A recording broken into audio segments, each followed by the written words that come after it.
both analytically flawed and institutionally damaging.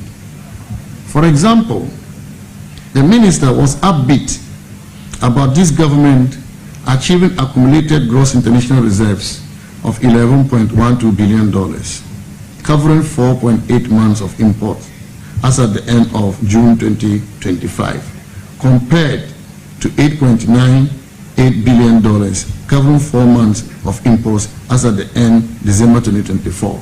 And I'm quoting the minister. This is what he said during the presentation of the mid-year budget.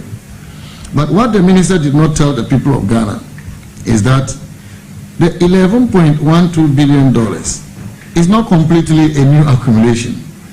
It includes the $8.9 billion inherited from the MPP government. The only new addition was $2.2 billion. But if he's comparing $11.1 billion versus $8.9 billion, it is as if they accumulated $11.1 billion. And we left office with $8.9 billion. But that is not the case. The $11.12 billion includes the $8.9 billion that they are seeking to undermine. Ladies and gentlemen, we may want to ask the minister and the Bank of Ghana what they did with the extra $2.8 billion brought in by Gold Board. Because they said also in the media review that the Gold Board brought in $5 billion. So if you inherited $8.9 billion and the Gold Board brought in $5 billion United States dollars, then the international reserve, the gross international reserve, should not be 11. It should be more than 11. So there's an extra 2.8 billion. The minister was silent on that. We want to know what happened to that. Why is it not part of the reserves, the international gross international reserves of the country? But this is also because we know all along that the Bank of Ghana has been pre-financing the gold purchases by the Gold Board. In any case, we are not sure about the level of scrutiny the Gold Board is subjected to. Whereas the minister stated that in the first half of 2025 alone, gold exports from the small-scale sector stood at 51.5 tons, with an export value of $5 billion. That is first half of the year.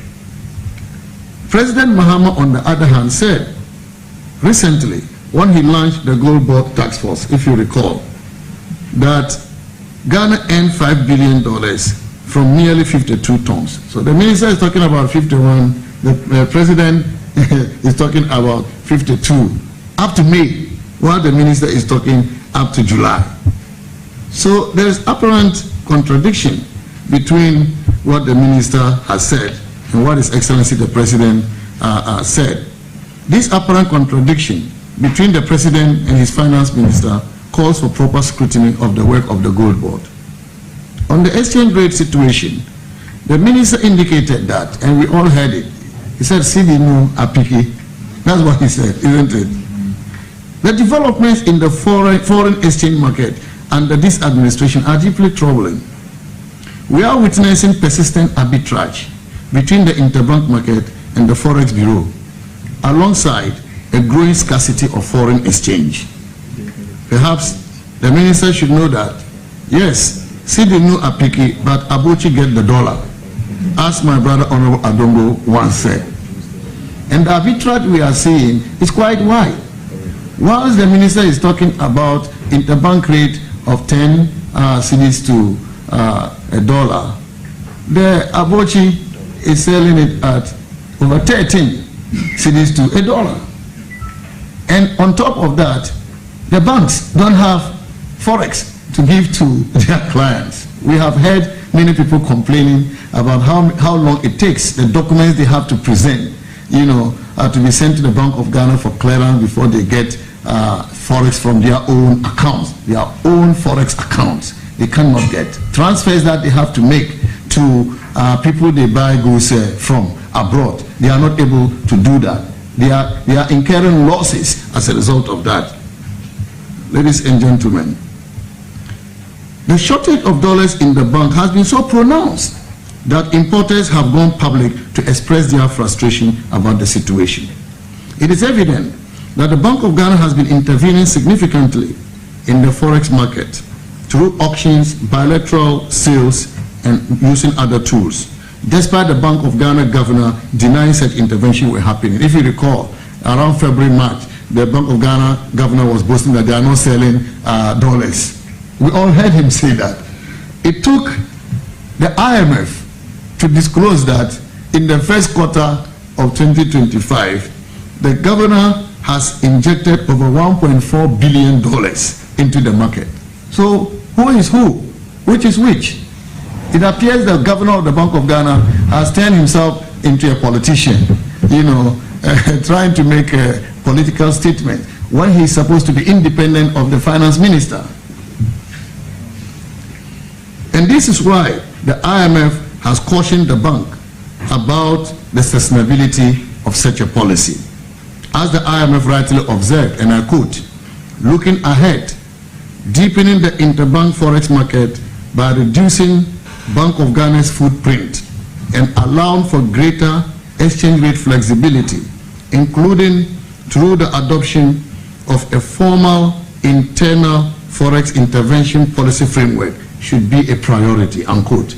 This is the advice the IMF has given to them, to stop the kind of ad hoc interventions that they are doing, which does not give room for flexibility and predictability. We on the minority side are interested in measures that sustainably addresses the forex situation, including availability of forex in the banks, including reducing our dependence on cheap imported products, which drains significant forex from the country every year, by deliberately improving domestic production through initiatives such as the 1D1F, which they have abandoned. But this is what would have helped us, take away cheap imports, which is taking so much forex from the system. The next NPP government will address the FX flows. There will be availability. One way in government, there was availability. Now, there is no forex availability. The next NPP government will address this. On the debt restructuring exercise, in the mid-year review, the government praised itself for a number of unearned achievements. The minister stated, for example, that Ghana's public debt to GDP ratio as at the end of June 2025 was 43.8%. He compared that with the 61.8% at the end of December 2024, and thereby stating that the public debt as a percentage of GDP reduced by 18% in just 6 months. The minister said that. He also said that Ghana's foreign debt as a percentage of total public debt declined from 57.4% at the end of 2024 to 49% in 6 months. That this has significantly improved Ghana's debt sustainability, and that our debt to GDP ratio is at a 5-year low. From their own accounts, their own forex accounts. They cannot get transfers that they have to make to people they buy goods from abroad. They are not able to do that. They are incurring losses as a result of that. Ladies and gentlemen, the shortage of dollars in the bank has been so pronounced that importers have gone public to express their frustration about the situation. It is evident that the Bank of Ghana has been intervening significantly in the forex market through auctions, bilateral sales, and using other tools, despite the Bank of Ghana governor denying such intervention were happening. If you recall, around February, March, the Bank of Ghana governor was boasting that they are not selling dollars. We all heard him say that. It took the IMF to disclose that in the first quarter of 2025, the governor has injected over $1.4 billion into the market. So who is who? Which is which? It appears the governor of the Bank of Ghana has turned himself into a politician, trying to make a political statement when he's supposed to be independent of the finance minister. And this is why the IMF has cautioned the bank about the sustainability of such a policy. As the IMF rightly observed, and I quote, looking ahead, deepening the interbank forex market by reducing Bank of Ghana's footprint and allowing for greater exchange rate flexibility, including through the adoption of a formal internal forex intervention policy framework, should be a priority, unquote. This is the advice the IMF has given to them, to stop the kind of ad hoc interventions that they are doing, which does not give room for flexibility and predictability. We on the minority side are interested in measures that sustainably addresses the forex situation, including availability of forex in the banks, including reducing our dependence on cheap imported products, which drains significant forex from the country every year, by deliberately improving domestic production through initiatives such as the 1D1F, which they have abandoned. But this is what would have helped us, take away cheap imports, which is taking so much forex from the system. The next MPP government will address the FX flows. There will be availability. One way in government, there was availability. Now, there is no forex availability. The next MPP government will address this. On the debt restructuring exercise, in the mid-year review, the government praised itself for a number of unearned achievements.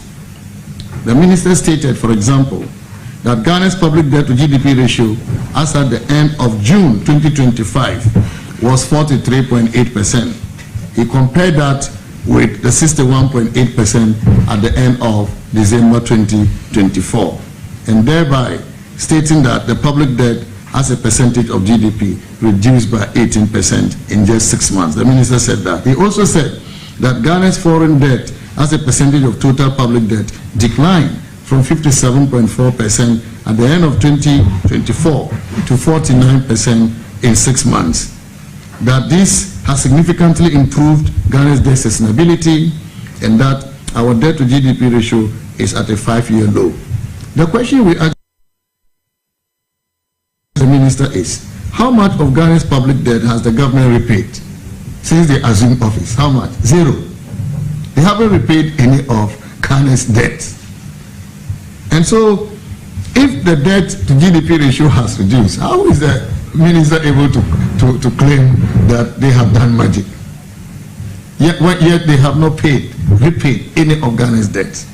It is no secret to any of you in the media the painstaking efforts the MPP government made to restructure our debt, particularly with our external commercial creditors. That led to outright debt cancellation of $5 billion and a debt service savings of $4.7 billion. So when we talk about reduction in the debt stock, which then will reduce our debt to GDP ratio, this is what we are talking about. But apart from this, what else has the new government done in terms of reducing our debt stock? Ladies and gentlemen, what the NDC government is saying cannot hold water. In the same mid-year budget, the minister tried to claim another unearned credit when he stated that, and I quote, our credit rating has improved from junk to B- with stable outlook, a 2-notch upgrade, and a 4-year high. He's talking about the rating upgrade of Ghana by Fish. Kwaba de ba TVXYZ baby awa wo hwe bibiano wa wo tie power 97.9 FM so memo kwaba e de ba eye dwumadie so dwumadie ayato ne dey inside politics Tuesday's edition na ye dey brewi idi amegi so eye Nicholas ya Owusuosen wobetumi afre me King the Nicholas ma memfa aseda PSA aseda gegege aseda kotompo aseda bambala memfa otwedi ampo nyankopon se we bi osunto krandi amaye ma de pache ye nemu ama ewia sa so etumi abetome ene wa wo hwe me na wotie me kaise wo hwe TVXYZ wo a digital channel free to air so na multi TV digibox audio channel no ono ye power 97.9 FM so na TV side no so wo betumi ahwe TVXYZ channel enti mo fidie no nkoso enda ya emom kache onua bi na no so nkanche ne nua bi say ye stream live wo a social media platforms no so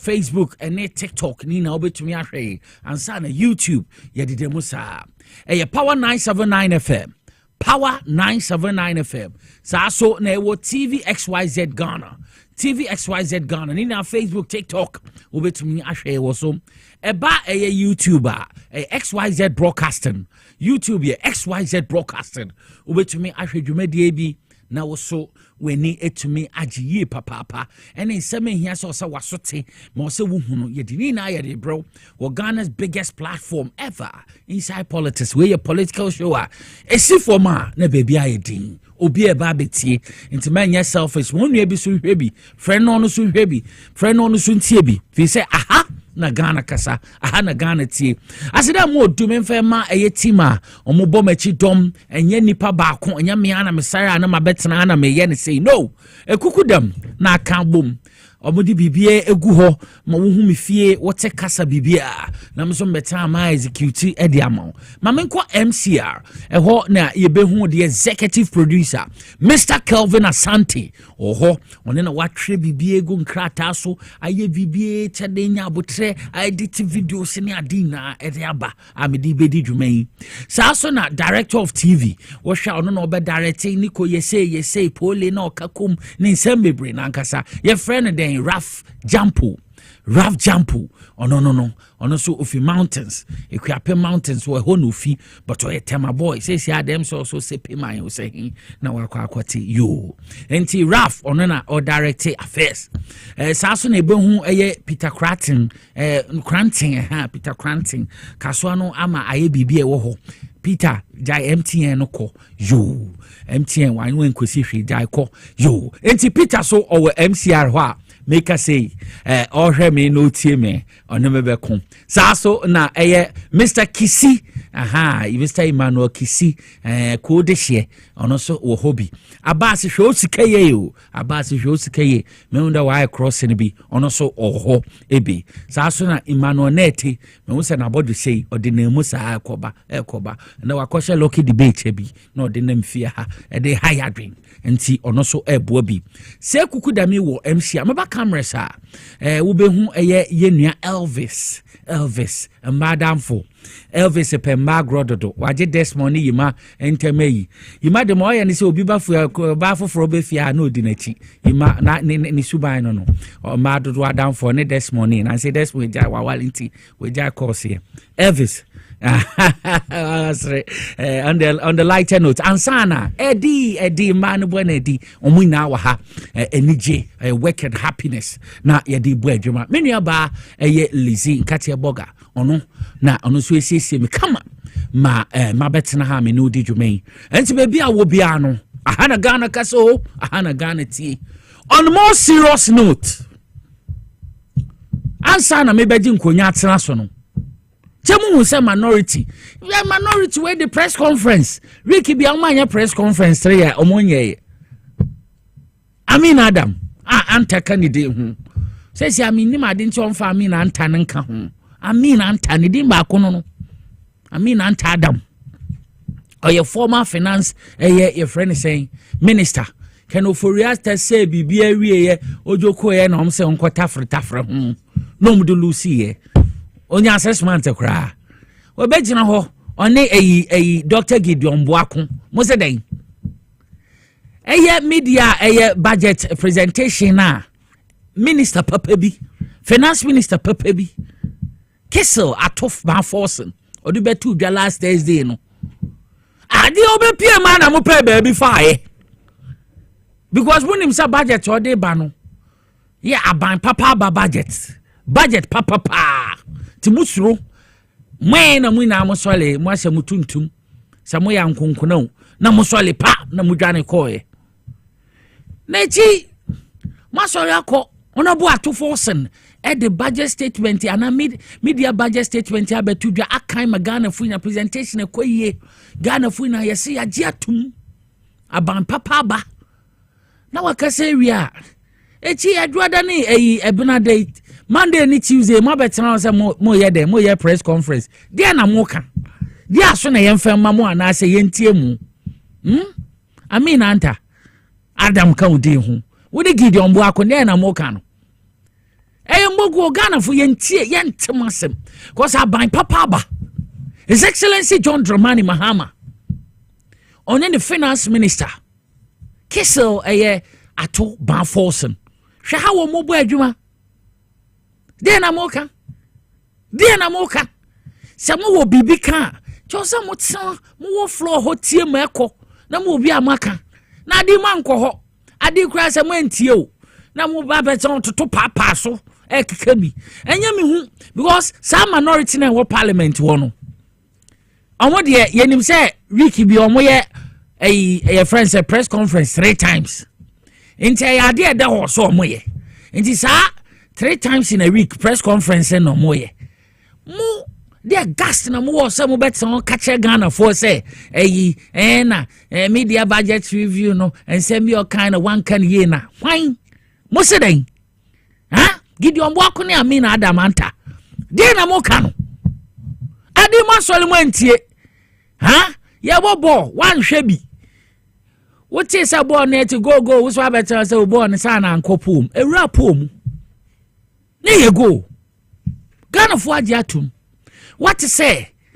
honorable Atuforsen be ye ana Dr. Atuforsen be ye budget statement media de odi two dwan what say Ghana fo kasa say enti ase ana mati bibi mo budget akankan na mo de ba amre bi atwam mo de bebu ye kwam de gigi taxes no kankan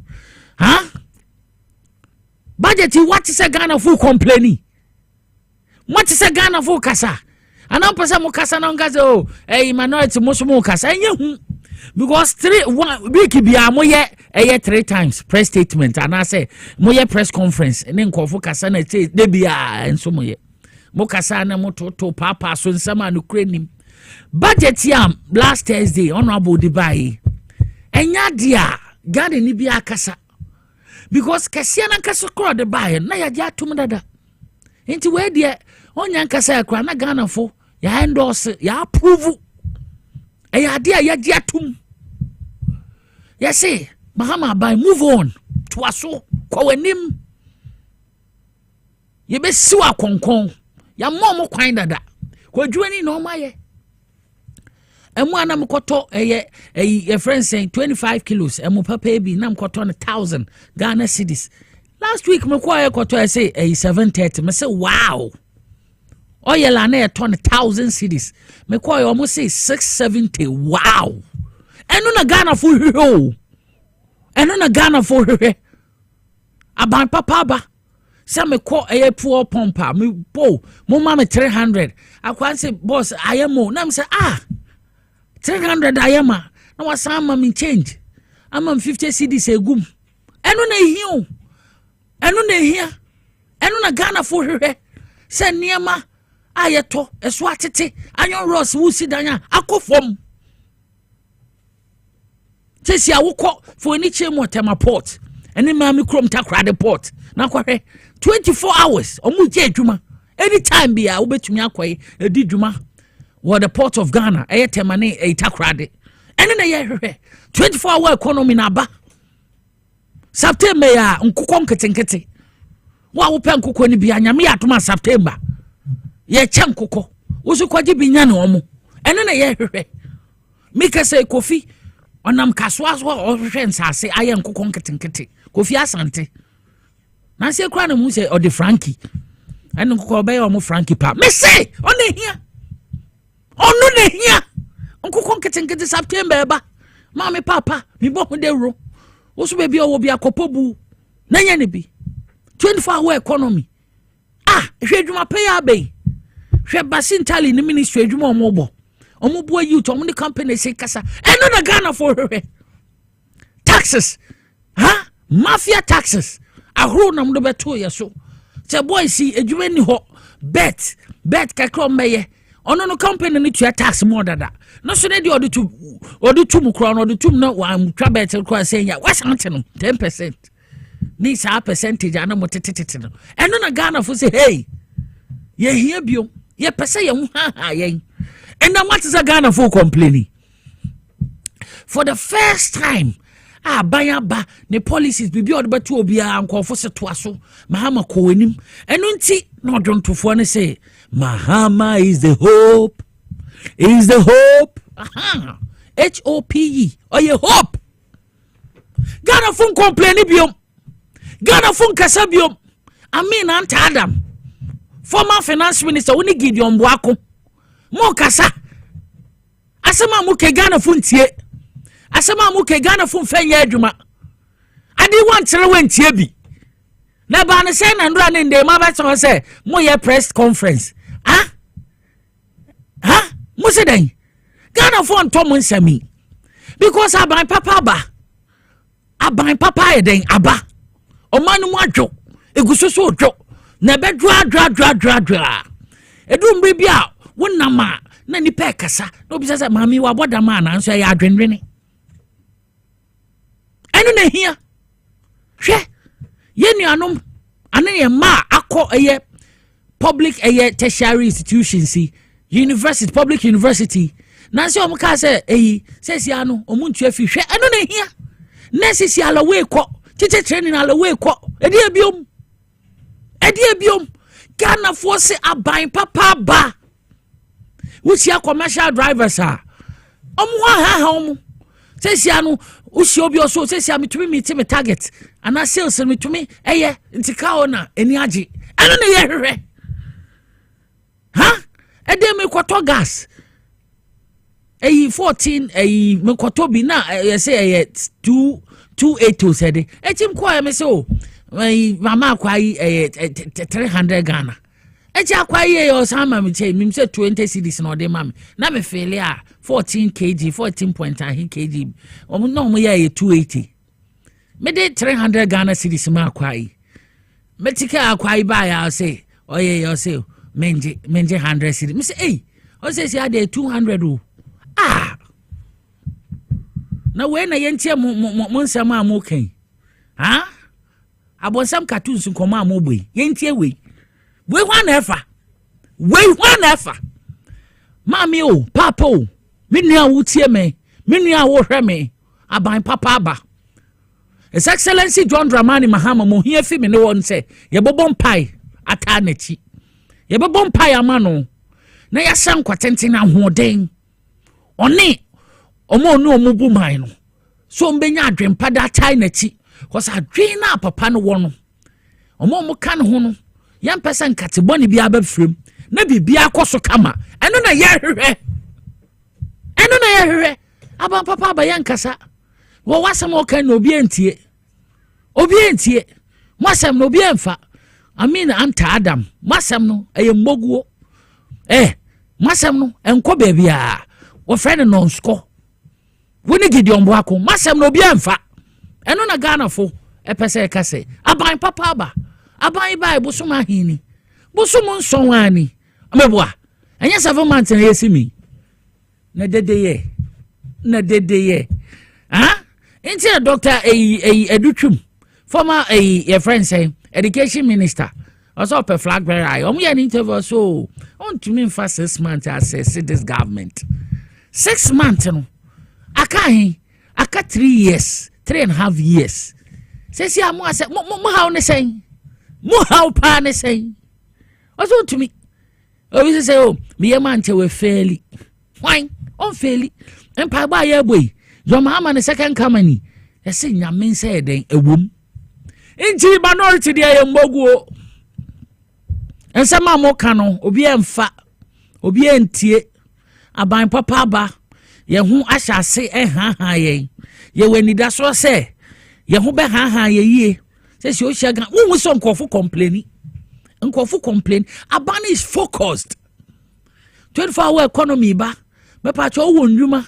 Na wo so wani ji so be roma ko secretariat wo ko ho reguzita no ne dom o me fa kwan so aboa mo so ha ebi wate port crab bo adwuma 24 hours no mani age na nema ekoyie hwe edwuma pa hwe eye friends national apprenticeship program ekoso aban no mo de buankofo de enti no say Ghana futie mu amu yetiafo ye di 8 years mo manfa ma nansi mo be ye mo girlfriends mo ye mo ne ye friends mo adamfofo chronics na mo no mo be diska no ye be cheche mo sika no be bia obia mo be fe te ye nimsa mo asha ase no na ma ase tuatua muntua His Excellency bo adwuma na sanchi omugum ye sika no be bia omo bia ye ntumenti ade enti asem no wo ye Ghana ni a aban papa ba 7 months na yesimu yi men pre wo hokra men ha hokra na wanka se wo hu se agro be de fi anapa aha nti nsu beto a mframa dikan mebwana nti mframa na asha ase bo nti eche se eni da so ho Mahama is the hope. He is the hope. Mahama is the hope. No one samayed. Enti dia teno no. Asam na no. Yakwa anima minority fo no. Munni mamoka. Munyi video na yentie omo concert ni omo nonce concert na omo kae no. Ghana fo yemfa yentie press conference no mfa no kwa. Indicated in the press release demands the learned Attorney General to explain to Ghanaians the principle of 60-40. Ladies and gentlemen of the press, once a nulli prosequa is entered by the Attorney General or the prosecution, we need not find out, and we don't need to find out questions. But he chooses to, if you read the press release, he chooses to justify why he had done that in the name of transparency. And that's why I say that transparency, as he had indicated in the press release, demands that he, the learned Attorney General, would explain to Ghanaians the principle of 60-40. If you're talking about 5.7 billion cedis and you tell us that you have retrieved 800,000 cedis, how can you say that that represents 60,000? And at any rate, is it a new policy directive, or when did this come into Ghana? When was this introduced into our criminal jurisprudence? What happens to the remaining 40%? To him, the Attorney General, today we heard him say that the 60-40, we can forget about the 40%. The Parliament of Ghana, particularly, its Select Committee on Constitutional and Legal Affairs, to summon the Attorney General to answer these questions publicly. The Legal Counsel and Bar Association to investigate potential breaches of legal ethics and professional conduct. All patriotic Ghanaians to stand up against what appears to be the erosion of justice and the dangerous politicization of the prosecutorial process. Finally, may this press conference also serve as a formal notice to the Attorney General, Dr. Dominic Ayine, that if his decision is not reversed within a reasonable time, the minority will consider its options of proceeding to court to challenge its decision in its entirety. Let it be known that justice must not only be done, but it must be manifestly seen to be done. It's a minority for go so kasa. Because a minority in parliament, ye budget the on better hokai, again no more.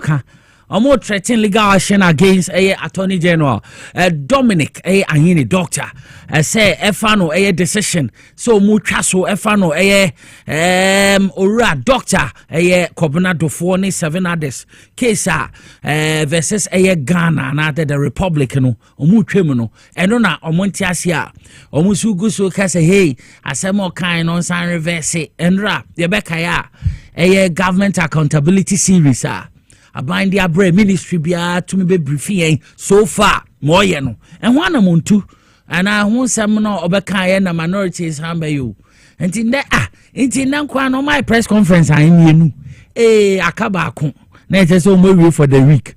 Hey, oh minority on with the agro on many so dodo. I don't minority leader or agro dodo. That much I say munyina no agro when is 87 fui. Agro when is so dodo.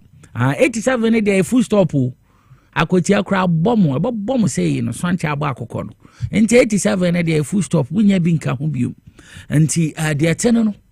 Almost so some kind when in Jora, your friend saying Dr. Kobnado for some no way and Munni Mamoka. Munni Mamoka. Na Sasem Yasuna, a lawyer Victor, a Kojoga Adawudu. And also a day in some Atuja, a member of the NDC legal team, or a private legal practitioner. He defended the stance of AAG, make Attorney General.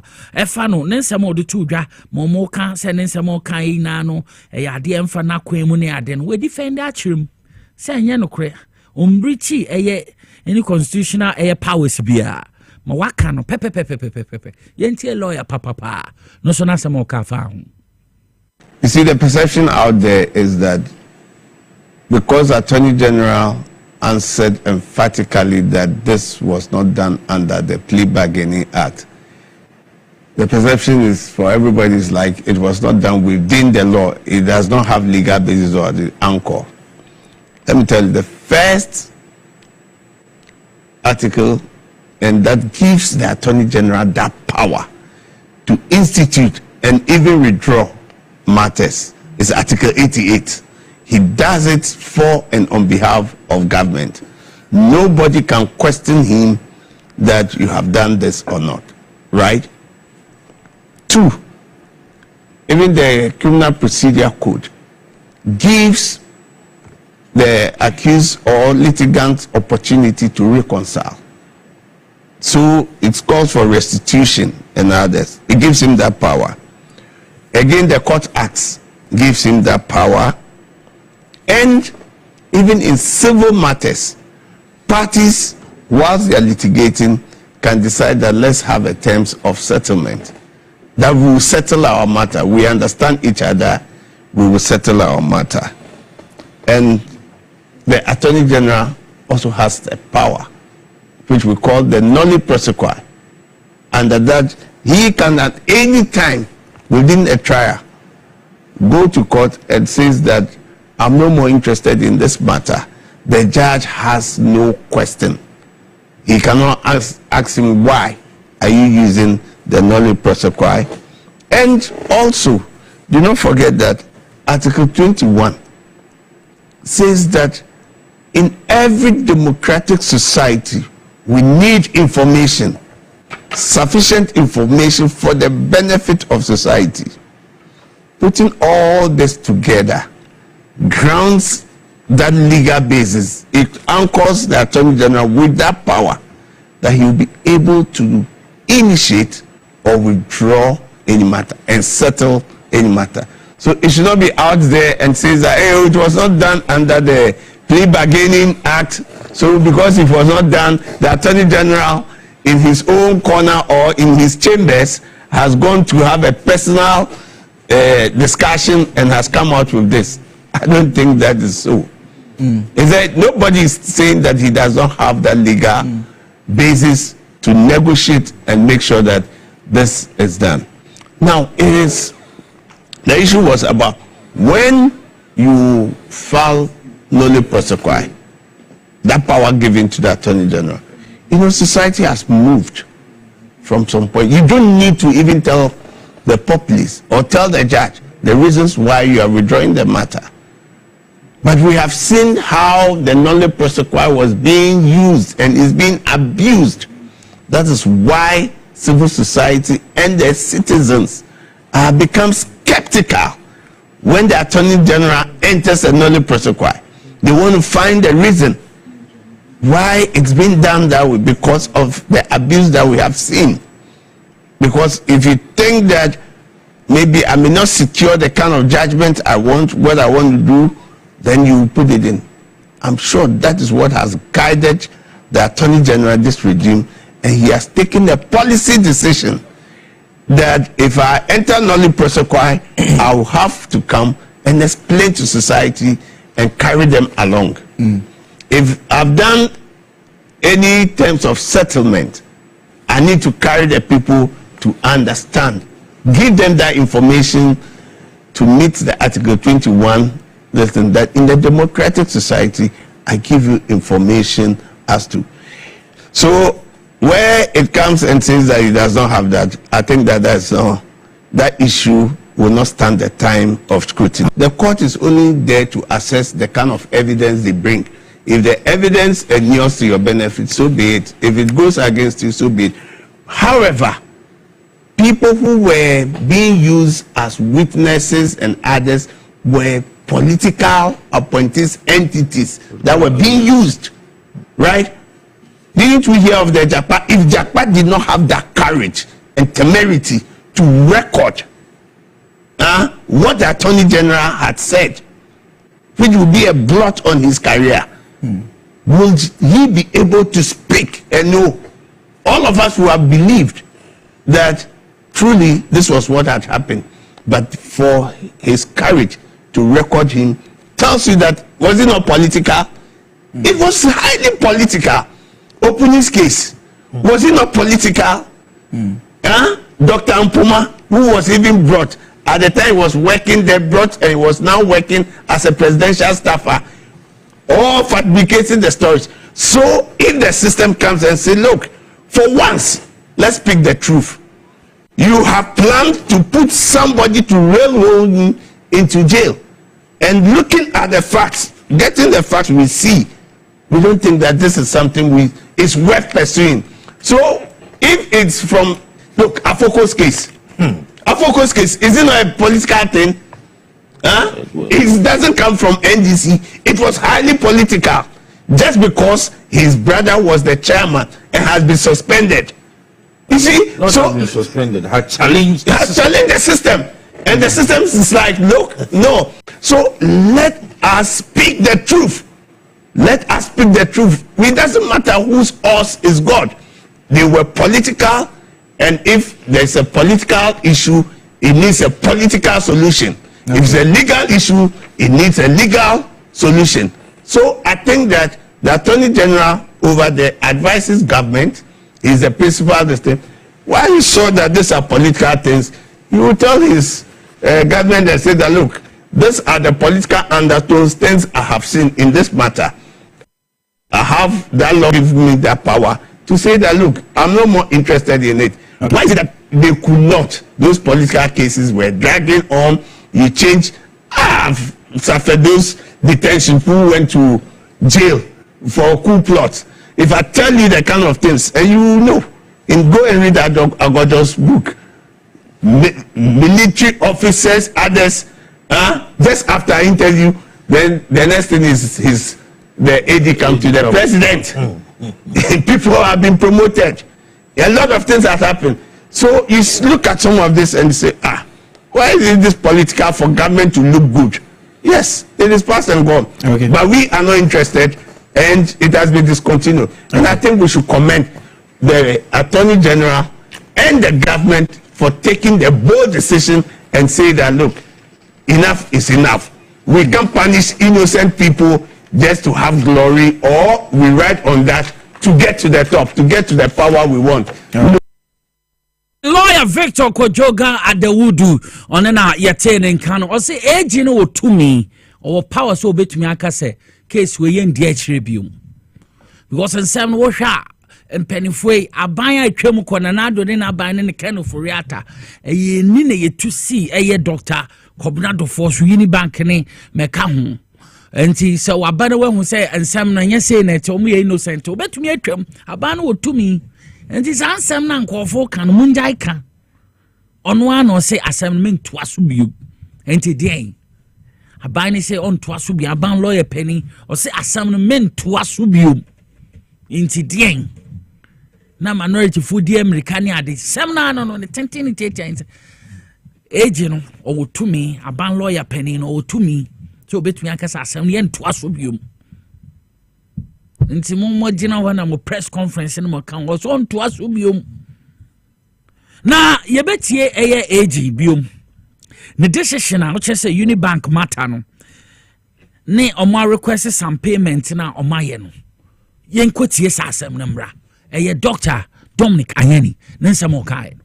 Monies didn't go out to anybody. These were just book entries that were designed to make the books of UniBank look good. That is how come that in the criminal case, the charge of falsification of accounts was brought against them. So they did not loot the money. They did not give the money to anybody. They just made entries that were meant to give Bank of Ghana, the central bank, the impression that the bank was doing well. Okay. Then the exclusion of 0.3 billion relating to UniBank's placement with a SEC-regulated, SEC-related company currently in receivership, which is being pursued separately through the insolvency proceedings. After prolonged negotiations, the accused persons, by a letter dated 7th May 2025, made a proposal to settle the revised outstanding obligation of 3.3 billion Ghana cedis through a structured approach. The accused persons offered to pay 2 billion Ghana cedis in full and final settlement of the outstanding obligations through the following arrangements: 800 million worth of assets to be transferred directly to UniBank, which is in receivership, which will now make that available to the Bank of Ghana. And then their active cooperation and participation to assist the receiver to recover an additional 1.2 billion from the direct beneficiaries paid out on their instructions. Out of the above arrangements, the accused persons have provided landed properties valued at 824 million Ghana cedis to UniBank. That is in receivership. Further, in other words, indirectly to the Bank of Ghana or the Republic of Ghana. Further, the accused persons will be responsible for any shortfall in the proceeds realized from the sale of the landed properties. A total of 0.5 billion has to date been recovered out of the 1.2 billion being pursued from the direct beneficiaries. Recovery of the remaining balance of 0.7 billion out of the 1.2 billion Ghana cedis and the realization of the landed properties provided are expected to be completed over a timeline of 18 months. Although the preference would have been for me and my team for the accused person to settle the proposed amount in cash, immediate settlement in cash was not, from my sense of what transpired at the negotiations, a realistic possibility or a realistic option. In assessing the proposal submitted by the lawyers for the accused persons, I took into account the following factors. The receiver of UniBank acknowledged that the fictitious amounts totaling 2.1 billion did not result from cash outflows, but related to accounting entries that overstated the asset base of the bank, which predated UniBank's placement in official Attorney General, a buying lawyer penny, Dr. Dominic Anyani, and I know this no the atu drache trimuno, a chimacho mine say, a seminal, mokenino, a mboguo, when we say a same way, in here, as I bind bediate to a tregu, a buyer utremo cornate, mupobi, and or pursue the goose kukudami, any masse, in tea, a dear tenano. Once my name say, Minuanuma more boko, Miss Remo. Minuanuma more boko, Miss Remo. Mekoso boko ne hadwene. Na sa tribal war yi etumi anemu akra be pie mu Kumase. Asese ama bi mu so ho kire mu Kumase. Ebo ani bre 7 on bike so ana waso ayehye. Hadwene. Na make say Army Chief Major General Bretonu Wedru Upper East.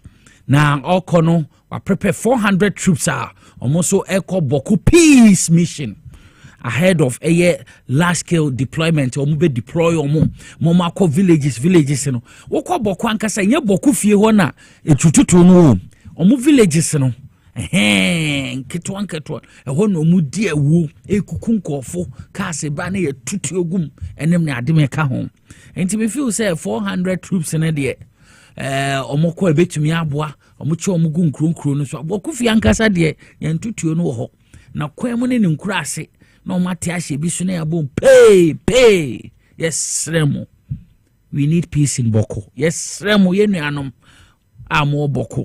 Ye pass one day. Mama Yanko, Abra, Major General, Army Chief, Betemu, Udruho, Yenshe how could do name a course. Over the period, we all noted that the situation developed in the Boku General area and its outlying areas. And there's a need for us to sanitize the place. For this time around, we all know that the peacekeeping duties that we were performing over there have been reviewed to peace enforcement. And the curfew also reviewed starting at 1400 hours to the following morning 0600 hours. That gives the military the leverage to actually undertake some specific operations over there to sanitize the area. But before then, the Ghana Army, and for that matter the Ghana Armed Forces, started some preparation for a training exercise that was supposed to be held in this area. So just before the weekend, actually troops started moving to the exercise area, and then the mobilization started. And it was around the same weekend that the situation developed in the Boku General area.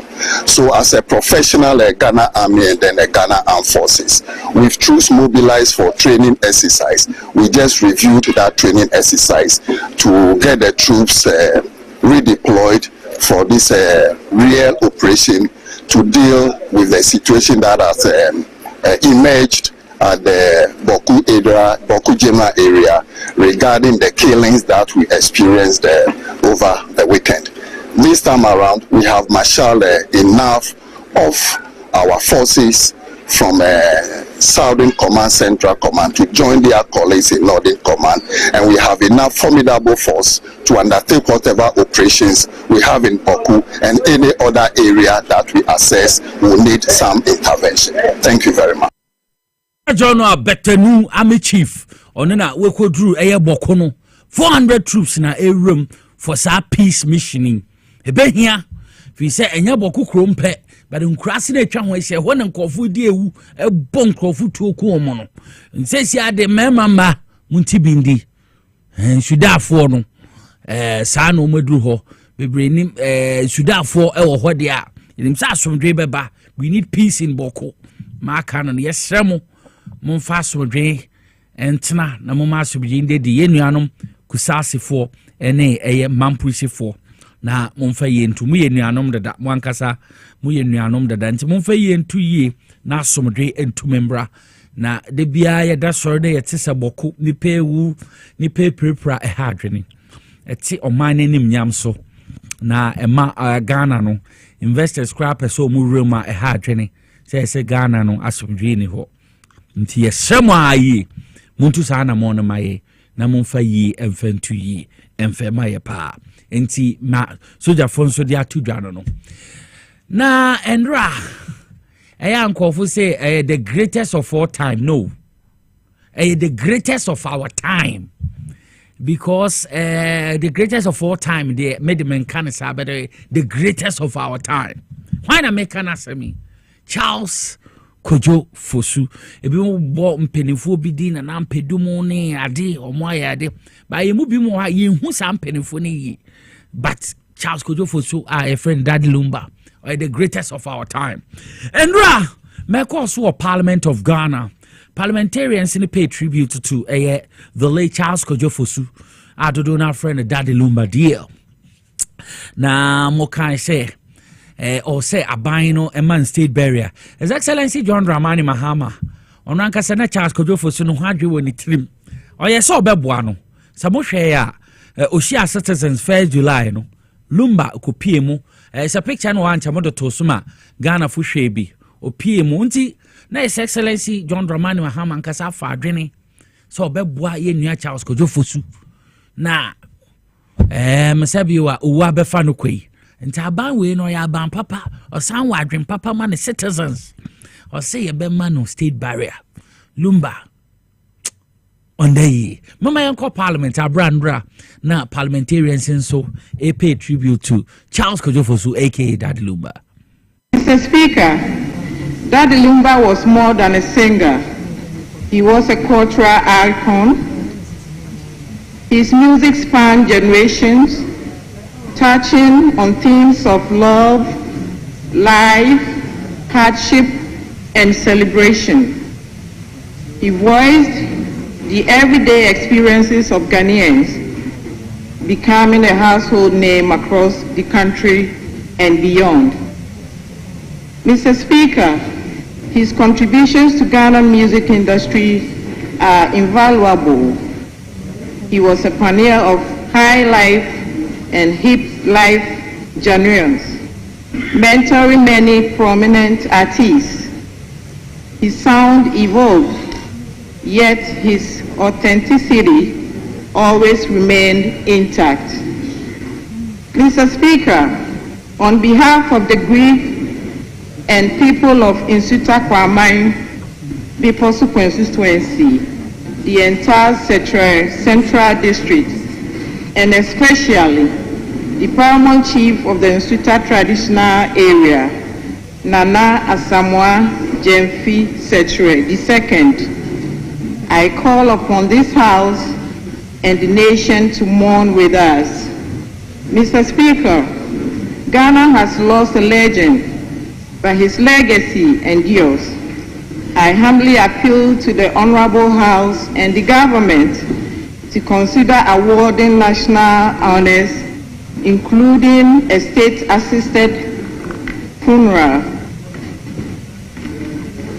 and establishing initiatives to preserve and promote his musical legacy. Mr. Speaker, as we mourn, we also celebrate a life that touched millions. Let us remember Charles Kojo Fosu, not just with tears, but with pride for the gift he was to our nation.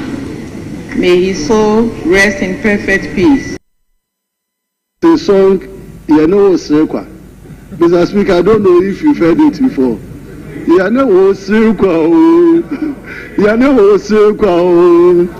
Susumai paso nada o yaro circle. Mr. Speaker, to it. The majority is always laughing with the minority.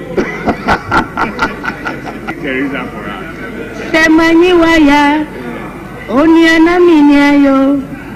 Sema modia, mi abonia yefo. To wait. Go on.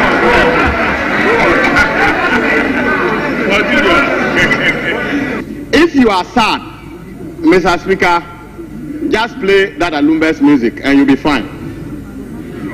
If you are quarreling with your wife, just play that Lumba's music and you'll be fine. Mr. Speaker, even if you want to go and do galamsey, play that Lumba's music and you'll be encouraged. Mr. Speaker, the man is a legend. If you want to know, with your wife, you have a problem, just play. Odo me pewa sempa o na abwan here. Pem pem pem pem pem pem pem pem pem pem pem. Odo me pewa sempa o na abwan here na mpia di pantia. Me pewa sempa o ya na wan kira di pantia.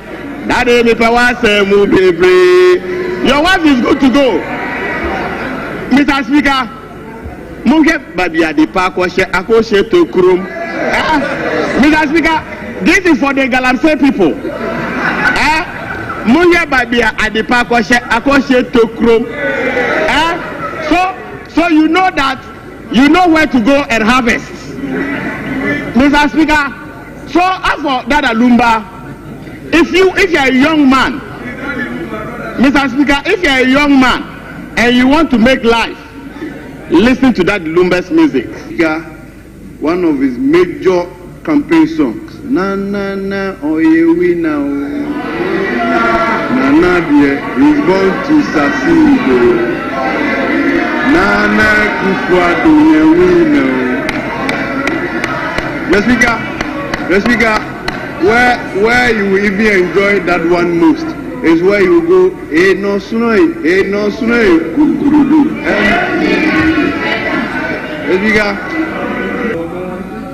Ankwanuma, nume, ankwanume.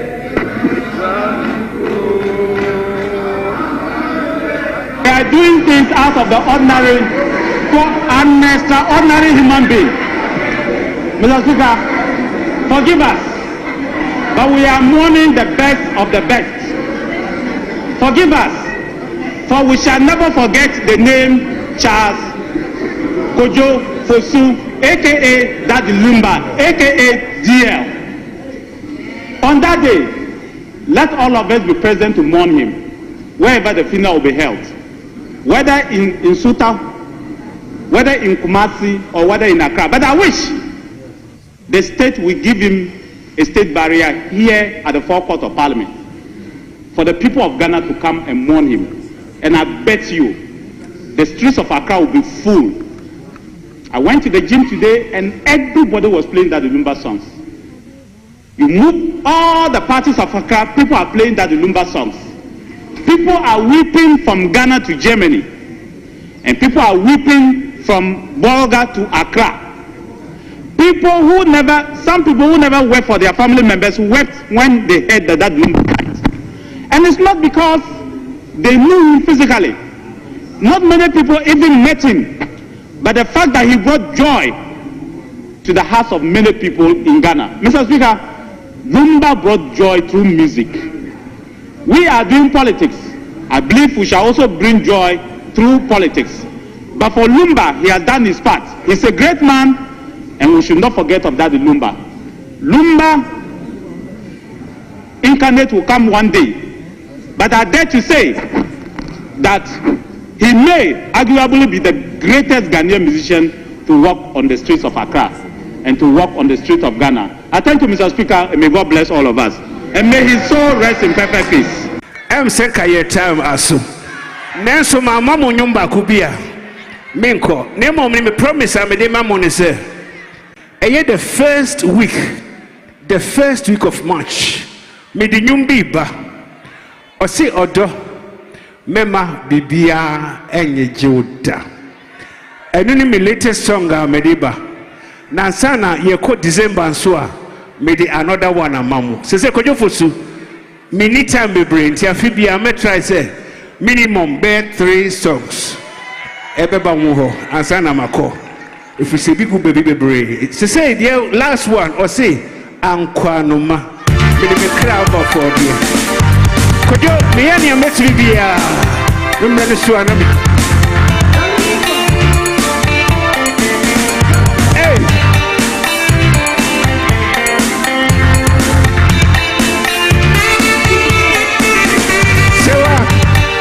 So I know what's up. Why not it?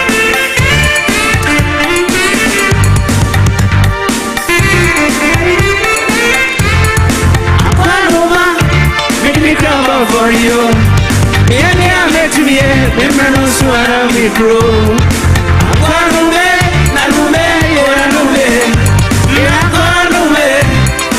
Swallow me through.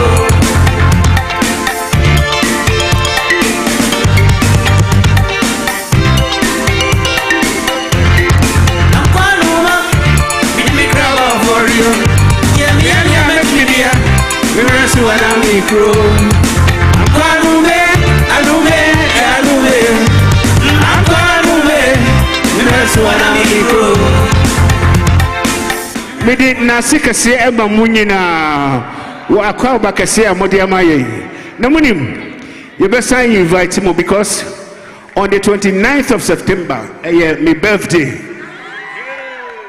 done is to say Lumba Fest every 29th September invite munyina na endu hono na enyomfoforo no abana me se wa wunya do no ana wa wunya nya do no sanyumu eba na wa nya bia bra me fie mema obi me de wase bebre Lumba da masi bebre nti bebre no techema mpro sa na mpanifo ka yese tekrema wo empro enti no kre tekema mpoampa Charles Kojofosu say eya pempom so akwa wie na utie ne nsem bia o se makramo enti o se wundi do a Lumba ndwum bebre nankasa utie obenya do de eteno no enti Lumba say Ghana for my dream home with no come parliament ufa bebi obi e born ndwom sa kanasem Lumba say oda masi bebre aha ni bebre de obeka mo papa me da masi bebre enti at the eteno on the lighter note the Charles Kojofosu weke dad Lumba His Excellency John Romani Mahama Oyaba in Papa nti obemano state barrier edura say dating na baba mo ba yen hye so say nyame ya adoma Saturday 2nd of August here Saturday dia creative more Ghana ha creative acting no Vigil global Vigil diama Charles Kojofosu into eduru ha me baby also brebi nti the eteno but Friday me person was shining so this Friday yankasa 1st of August Friday the forecourt of the State House Papa Joseph Kobna Adekoka Dodo na friend no chairman emeritus why chairman the Greater Accra chapter of the NDC why chairman Payne why former vice chair the Ghana Football Association so na honorable Adekoka and yo enti sanete so na honorary council to Belarus de Ghana ni na no ora Kobna Adekoka me patch Friday mo man shining so na yen koboa wo the forecourt of the State House na panomun betum pe me yen na yakɔhwɛ area na omotumi akɔpɛ no krabio kama into State House Friday ye we yin kese mienu na kaisa Saturday so Ambassador Sampiale but don't forget say nyame ya adoma nyame ya adoma Thursday nyame ya adoma Thursday ye be Vigil party headquarters at Abraka NDC party headquarters at Abraka and see you can't pro forum on no penny president and my pro forum of the NDC papa Ambassador Sampiale no so ne Saturday and see Thursday a Vigil man or headquarters at Abraka ne yini Saturday nti ora Kobna Adekoka de Friday Saturday na so sanko Ambassador Sampiale so ne de wo the forecourt of the State House mama yen shenin so nti at the attendant ye be the forecourt of the State House and apa 8 pepepe ye be akɔhwɛ no ye wia ekusie no ya sign aba betena ho ade cheso a kwesi ada no yakwa sorry wo Mount Olivet wo danso man 10 a.m. Inti mama yen shining so na omu na no dress code papa Sampiale dress code on a Saturday no adea ye be share a black Saturday be share black Sunday no ye be share black and white inti ata no mama yen shining so ye papa Ambassador Sampiale de no Saturday no ye be share black Sunday ne all white inti ne de no ora Kobna Adekoka and so black for the Friday na Sunday no so you call method say Adabraka ono say share black and white nti weekend the NDC fraternity Ghana ye we yi kese Friday and Saturday and Crankrodwe mu Joseph Kobna Adekoka Saturday Ambassador Sampiale na chede BBA tuma konkan more from more fase and Ambassador Sampiale ono from more fase na Adekoka just mba ewa himfa bresesia nti infantiful yenya papa nti nyame ya adoma Friday wo me yen na yen shining so Friday we chi kra na eba ebotum eba na eba ebotum ada eba do mpa ba na ada forecourt wo nti ye Friday ada chana ya san atiedo adam eba mama mo baby ada nti Friday Saturday ada jenyi podo won Crankrodwe yim State House wo kukudam wa bosom Ghana ye Ambassador Sampiale so no ambassador to my friend say India and also wa bosom ye papa when you na no fanti caucus nti was more fast say them no from ade kuka so from ba obi anyim de fiade ankra de bada ono na me shana moto ade na me ne ko bada ma ye hona so na ye share Power FM ase titu Rambazada Sampiali ye share Power FM ase wo eye adringa no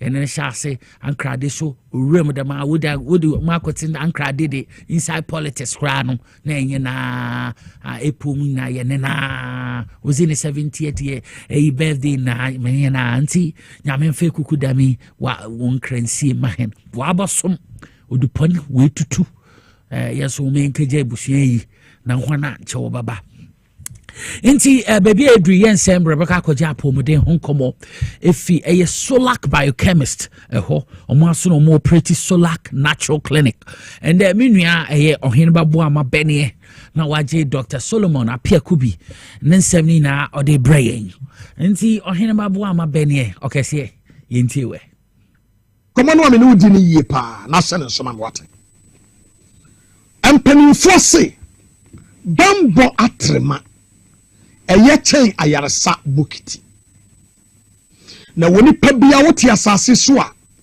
e wo se uteki wa pomodin so serious abi before enye yenya because said ye se wo ye no omode eye asa ene enuomanuma bi ana hye yen enti ama ya pomodin no yen take it serious see yanko hospital no because yenni na no ni yesuro mpane ye wo ene said ye enuomate. In fact, let me tell you something. Yewo yadie bia etaha nipa seriously. Na yadie etaha nipa no baako eye kidney, baako eye liver. Na said ye nyame bo nipa no kidney ntise ani ntise hwene ntise ano ntise wonsa anawuti ye yehu na ode sanu oma no ade hinta nipadua no mu ntise bibi totema awu kidney ani wu liver ho a sensun shanso ni mpieye awu nipadua no mu a na before sensun shanso no so beba no na dia na say beyond repairs wo ye ho hwe ya enyi na sanu oma no nti ana ma Dr. Penia wada Solak natural clinic no wadu do masukwa akwakofa no ma papa e dia base e wo se obia kidney ene ni liver oheni yi na so kidney ene wo liver obeye na hwe yi a e wo se oba Solak natural clinic na babeje apomdintie kidney edu yenton was torn because we ba just say ye drufa test ahudum ni ye check hu say papa kidney ya wakan ampa asai ana eye kama ni liver asai ana eye kama no mo check say no man nyina ria ansana o mama hu aduro ama hu ato.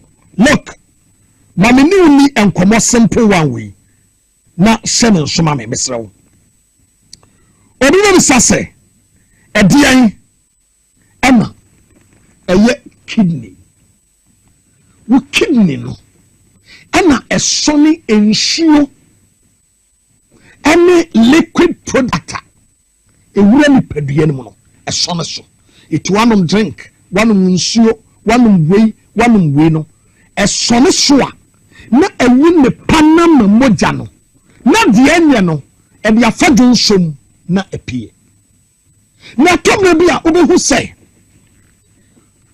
woni pani ha me kidney na damage to the stand say adia wase eye no Johnson eba no enye obehu say etani padua mu etu obehu say ne furadoa ontumi nyonso ontumi nyane hohwe eti eba ne sana kokopie mu abi akolemu a yes dia do to dialysis so dialysis no adwuma eye no say ye do koto afidi a eno na eba betwe jonso no ensuo no a wonom ye tani padua no mu no eno na eba betwe sanu mafin no a ewo ni padua no mu na ni padua no ho ato munia sa wo sa tebia no mu a Brasolak Natural Clinic na be die problem ebia wo de no a critical point to say what the dialysis so and the dialysis what that's one ba ko 499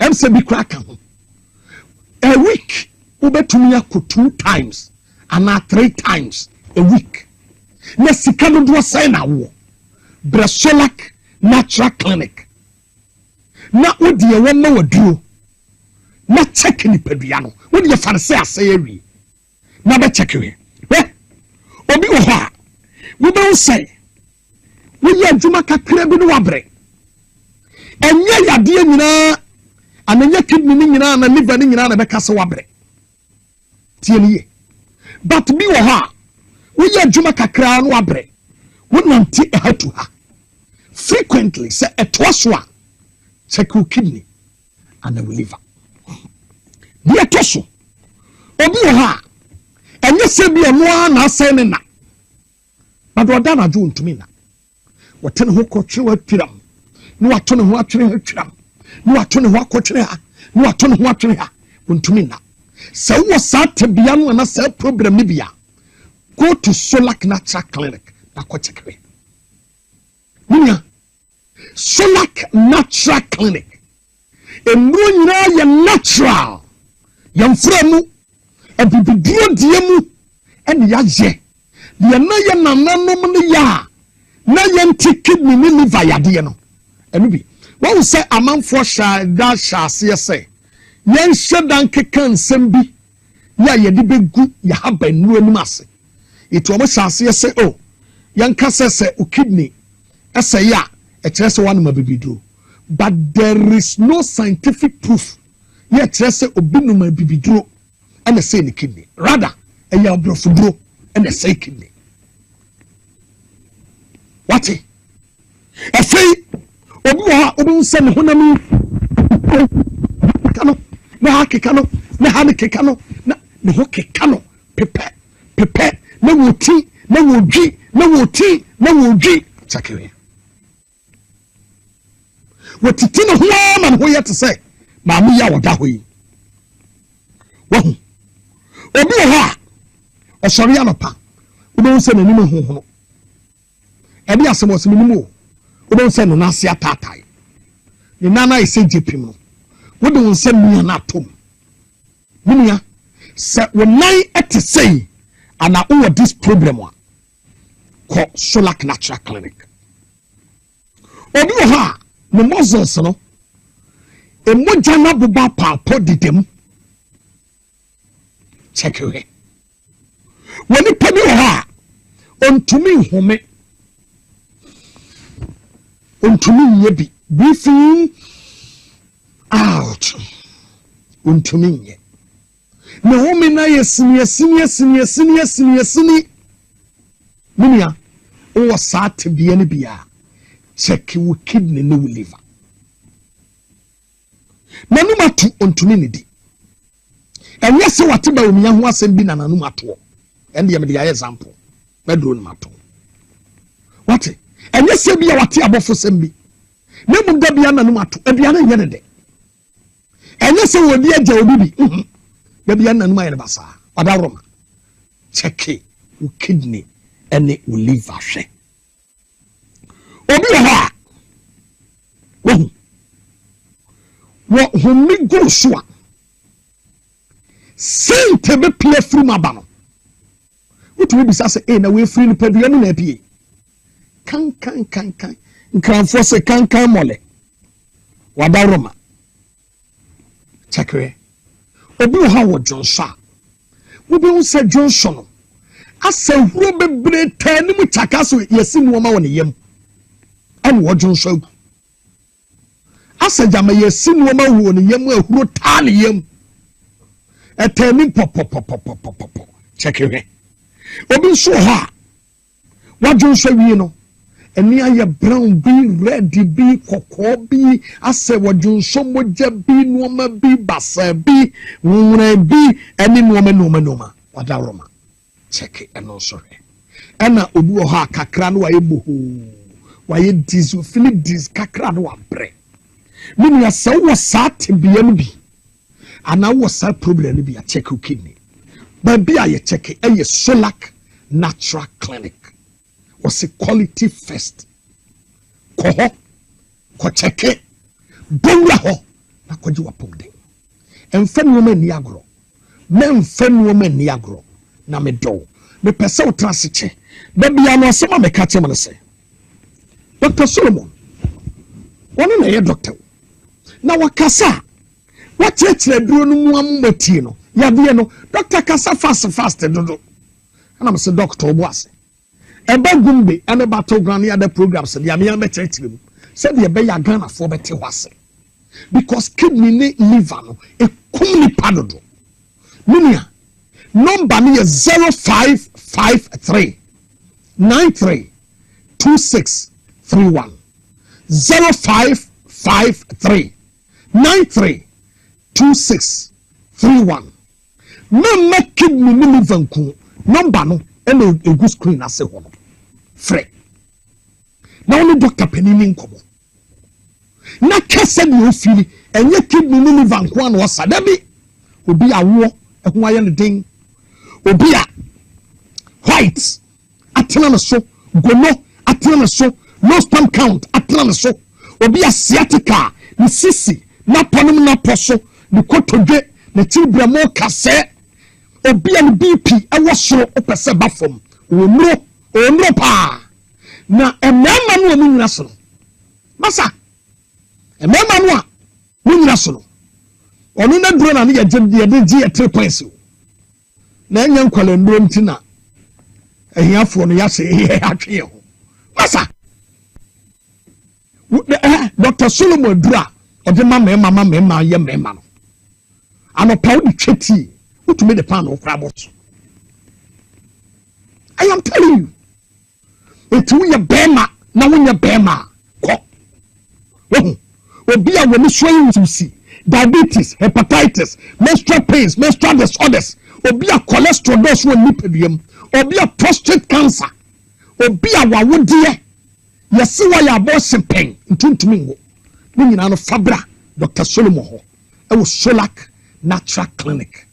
Na wan sawo yade mani ji emra o kokomlemle obe Harvard Senior High School no the number ni bim ma me monchew because enyo mo a omo hu ade enko a na ATM number ni 0553 93 2631 0553 93 2631 Francesia na woni ni nkomo na doctor de o wadaje ebe pick your call ene wa bonkomo Solak Natural Clinic was a quality first.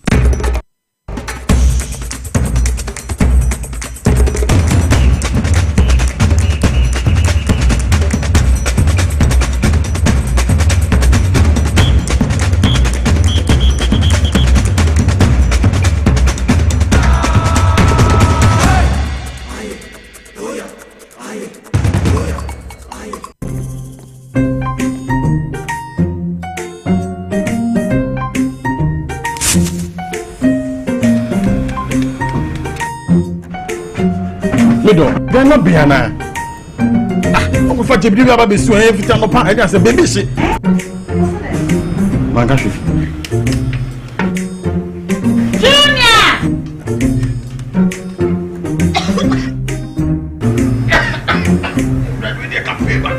I'm saying so enough for me, be the alone. Sister Cospa, it's a winning gas. I'm using the why. My why?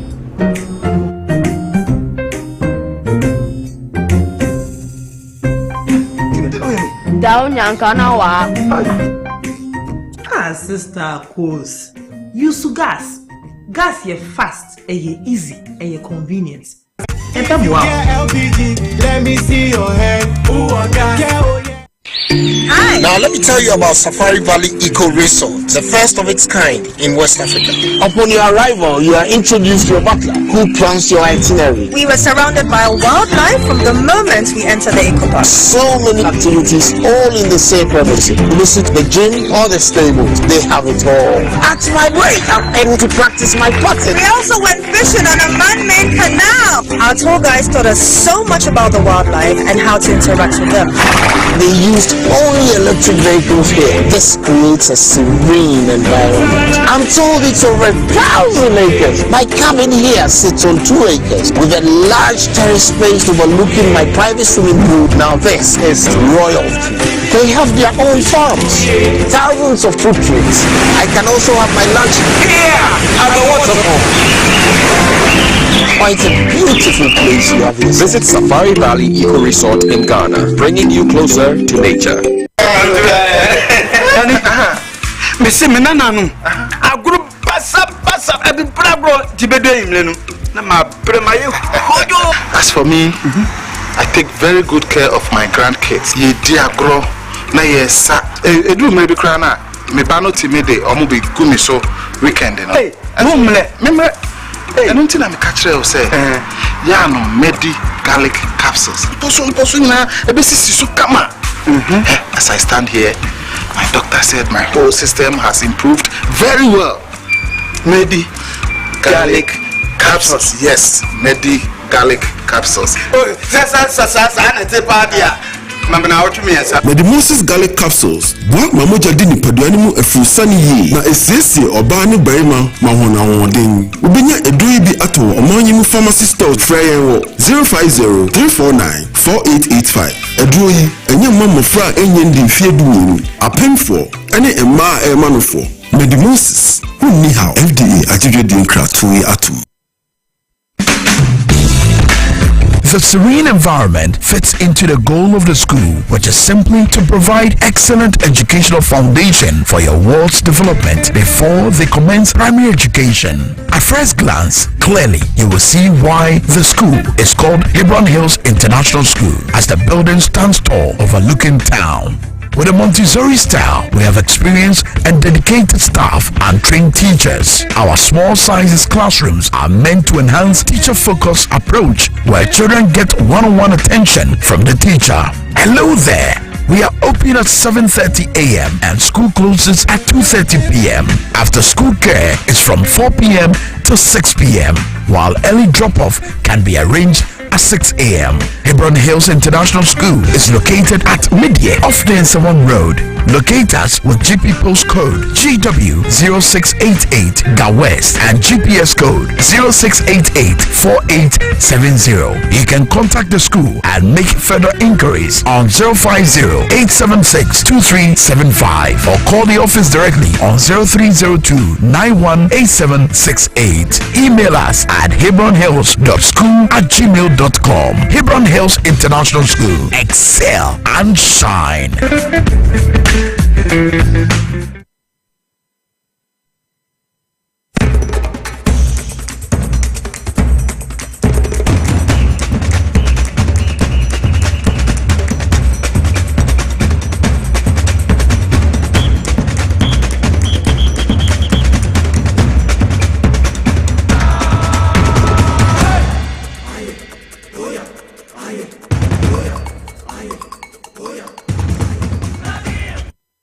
Mesamo akwaba biom de TV XYZ Power 97.9 FM baby awo biano mredri apomde ho nkomo ana ye de bro enche be ho alaja amadu sorogo wo efie ha emom be beko na enemy Dimafo Herbal Center for ekodi enkomo akwan a nyame nam Dr. Sumo Fenchemi odi ye adwuma na bro adwene ntiase so nti yenkwa yenkotie eye Dimafo Herbal Center momo ma ye no so ye wi a ekukura meji nkonya atena so na ye di nkomo Mama, a cappuccino or crab. Cappuccino, let's hear you. From the Dimafo Bar Hospital, Dr. Time that's on the Dado, as we any will poke us in my Kumasi, Buakwa, Chumago School Junction. Near Tennessee, I come in Dimafo Bar Hospital, or be set now. Now, the Dimafo Bar Hospital, Kramatia, a den cram, Pachoya, Yarasabia, Dr. Day and Habain, and Alfin Yini, in the Binago Dwar, and the Sayari over Dimafo Bar Hospital. adeɛ baako no sɛ woba medimafo ba hospital poko ase ma yere kuma ase bua kwa atwuma go school junction enra me no ka sɛ enra ne na doctor wo kuma ase nyame adoma ɛda ɔkyena yɛ wuku ada doctor wɔ Accra sanso na ya wada nso wɔ Accra poko ase ma yere efiada nso o poko ase ma yere Accra ti obi biara opese oba medimafo ba hospital na doctor hwɛ no ɔde brɛde to no yare so no ebetimi aba at any time bia esan se ebere bia baba medimafo ba hospital bia na doctor fo ho nyina no eye nia onyame se mehira obi a ne mehira ono na sefo nyina so de oye Abraham no enu nti sa no doctor time da so nti me no ka say se doctor ni Accra na utu na mo na aba poko ase mayira mpacho se yehwehwe onipadua no ni ehu se yare ABC ena hawa Edranka Dr. Tanda so wa Accra ha ode be ma no mpacho no a na Dr. Sinkaya aka no ede be ma wo insuranka nyame din se so utu anam wonan esie yaresa bia ho a onyame tumi nti ho ebeto esanse o se muni aduaba na mo fa haban no fa nsa mo yaresa haban na no na mitumi so ede Dr. Tanda so akotena wuram ewa adadia nan ewa obere nsuo ne aduane nka na no no kire no se enua we ni na wo so de sa yare nti yare we ba obi so a eno na wo so de sa no nipa no yare na ne hoto no eno ntita me ka kiro se efia etimo no ye wo enua hodo sisifia wo panka wo kwa yarsabia wonya infections ahodo a enemu infections ahodo nyina ka betimi ni sa adua no dia sa ho yare bare sa wonnim ne adua we ana bi ayenti ena wontimi mfa nsa ho yare adua bi won so esi wo na yare wo eno nti wontimi nkote mfa nsa ho yare eno nti ne yase tuana mo na bra medimafo ba hospital baro bi o se me ba medimafo ba hospital me madam fo me maame na ba ye edra de maame no maame yare ne ay different media nso ye different by edra de maame no hwa ho a sanso ne edra ye de maame tie ne pa doctor mo adro bi a mpacha adro bi a de ba medimafo ba hospital bi a be ba se esanse ya ho faso ne ye green ti na red wo mu nti ebetuma ba se adro ne ho ye red ebetuma ba se ho ye green ya mo ne green ya mo so green obi ayare ne ye different but ofi say adro nyina ye pempa cho maame adro ne nyina anya pe ne chense doctor ni madro bi a sa adro ne si ho a ono na ye adro no nto ni say amfa ho say adro we na ho so ne ye green no pacho onim say ahyenso de wo ho a onim say adro we na ho so ne ye green but we say yare we so ho so ne ye green but say yare bi entimenka say wa ba yarasa bia ho doctor adro de ma onua no wo hwe ho no onua no so ba no no abi no de ama na bar mu nyina mo yare ne anya pe enu nti no wonti ase medimafo ba hospital no ni e wato no mu no na wasa ho no na onya ayaresa ewo mu medimafo ba hospital poko ase ma yire kuma ase bua kwa atwuma go school junction bia won te wana ase ba fa ho ni si ho ni yansa ba no maduro na ho beto wo doctor shaw na mi no mpacho na mi no shaw na mi nsa ntene me ka cho se so obi anya stroke ni de na to for na no achi a mpacho doctor ya mo 3 days pe wano no ya betene e be straight obi nso wo a o se me kidney ase doctor ka kire me se me kidney anya yebiem me bu so asem bi medimafo ba hospital se onipa na ye ka na se ka sei na se nipa tumi repair ka no mane sai ya adwuma biemu a onyankopon aboni padua no enti wo se kidna sei woni padua no mo nyame ntumi nyama ne nye ya na asem mi bisa ono no eno nti na me sei o ka kire ye pain say moni aduaba mfa haban no mfa nsa mo yare okay ga 2 Kings 20:7 a odifo Isaiah wo bra ne penso na ne manfo so say odifo nkosi da be na no ho ye ho atoye ebi nya HIVs obi nya pompobone ebi mu so yare basa obi semanya fatty liver obi nso anya genital what afa genital herpes wo no nyina ye yare na atwete se wasa abre no so but odifo no bawro akwaye mampacha oba no na okuta haban enubira na bra oba ya ode sa haban ni nubira nyina ma ne manfo no hwesem no say wo mu nyina hoto mu na ye na ye bibidiro haban na ode ma wo Revelation 22:2 ano so kan haban a o si na haban bi sinsuo na no na sa haban no ne haban ni yini na asanyarwa ahodo enti obi ka kiro say sa bibidiro se to minimum a pacho sinihu medimafo ba hospital ni enu edi nkomo no baby I'm a casual set to an amount of poko as my Kumasi Boko Chumango School Junction. Your numbers no be awesome me were returning to me Magana. Maybe any of the Schengen countries no Dr. Tam that's what about all the time. I don't think your banner sound here Casa or WhatsApp. Dr. Ebu Habemo Texas I would not send it on. Now if you were here I was so I didn't know send you and I saw about no Bebro no and yes so if you want to be the also band the osoba and Medima from my hospital no. Every Friday be a premium service. Now premium service I mean no can once me patch on the TNA. Obi o ye MP, obi a minister. Obi so ya ben juma oni adaje. Ontimi metana hospital for best 30 minutes 1 hour and send duru so my doctor ahwe and to say for no and a doctor say we created this opportunity the amount say nyame adom every Friday be na premium service. One person about premium service no so no. Essence of a limited number. We di ka fa bi da on ba for review. Enti mo be fa mo the next Friday no mo no so. I don't know a registration of 200 Ghana cedi only on Friday no pay. There's I can now make your registration fee. Be no so ba over for Beka 70 cedis. Na Emporoko Orthodox hospitals are card abe no 175 Ghana is say credit number 200. But minimum for say insurance on your near be amount to 70 Ghana cedis for your card. Na afia timia show I say we lab na so twa scan na amako kuta afia study system na afia hwe ne ekoso woni paduanum na doctor mu adura de tena say ne ntia doctor mu adura eda no pepe na time so time no mpa won say afia hwe ni paduanum a hu say yare ABC na ba ni paduanum na yare we bere say na ba ye na bere ba ye no adura no quantity say na medical system room a ebetimi abo na ko ade tia yare natural say de free ho simple cry yasiro nyamia wase nimdia amementi so man nya nimdia anti o man se nya nimdia betumi akoye nimni akonkan eno nti sa nimdia we no de adom Dr. Tam na so se o ka kire Abraham se me ye wiase nyina agya we Dr. Tam na so wiase nyina herbal medicine Dr. Bakopa pacho na chi ne nanim obi ani oni hia se obeba medima for ba hospital na ba beje wayaresa ubetimi ada otebaro nya be wuramu ase e wa mpacho onyankopo tumi nti ho beto eno nti obi wa henia won so pacho wo obenyi wanya henia wo ye be ma wo henia temie pa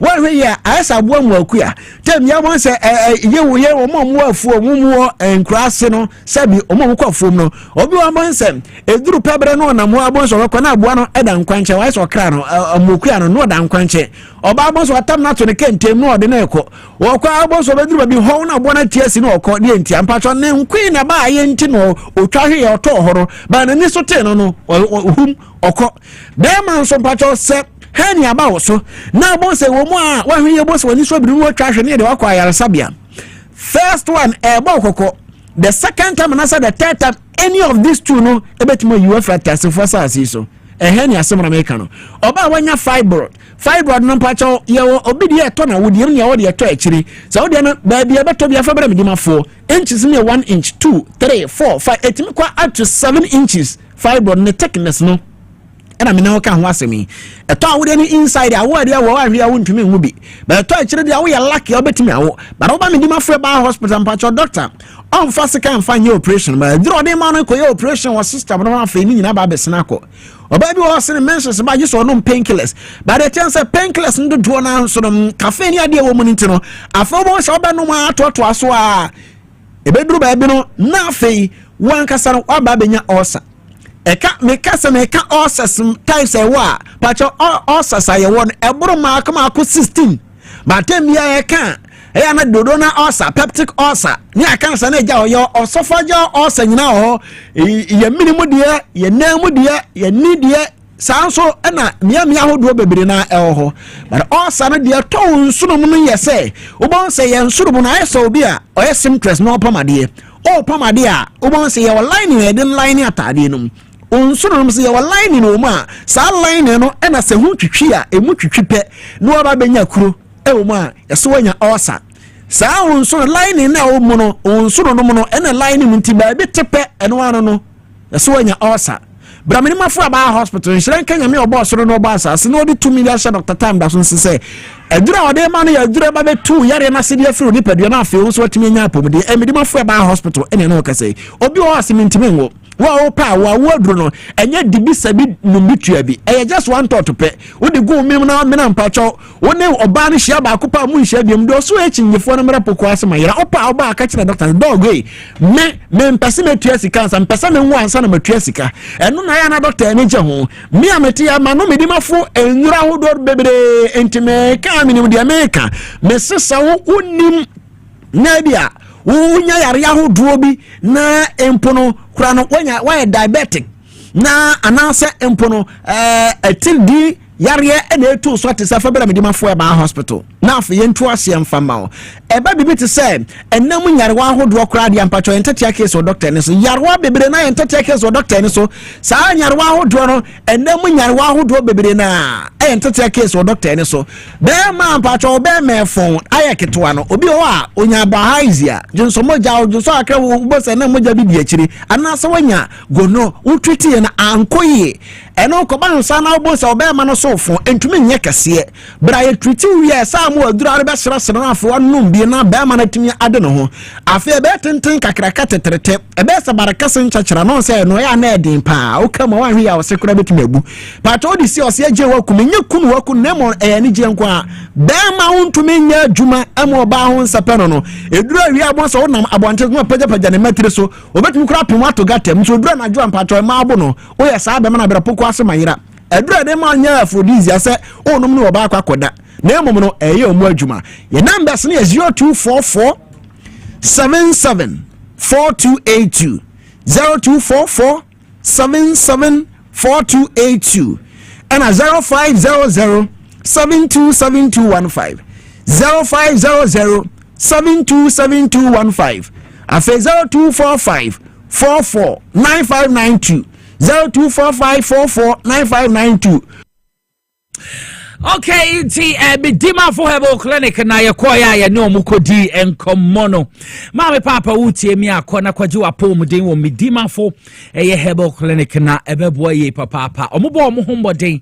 Mi ankasa me auntie akuya Jubi owo eyetakwa na boss otu anamoko Medima for Clinic na obubu yo paralyze. No ntumi nante nso ene ko medimafo aso e wotumi asole agina ohwem obedi adanse enti medimafo ankasa wasem fie obi yare a betumi akasa medimafo na kura bibia etrudo nse wutie mi a medimafo hebo na mekanfo edi amon to anamo na koho na bibia entumi enkonka nche yebete Alhaji Amadu Sorogo enka former member of parliament edema Madina okanhoso no boa yeba nde ye ba NDC ba for free haje omukọ operations no dima akotene pa yebete nkasa so na yenua Ali Salifu ono so yebete nkatakwan nswayem constituency fan security semwo party no no bono hombodin ye papa ye wo issues so ho chance be de ho nkomo pa ni na ne yade a ebeba TVXYZ any power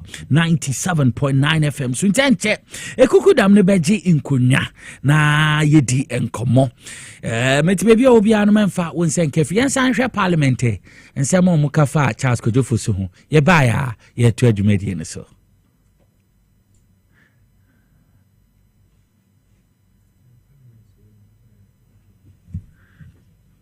a singer.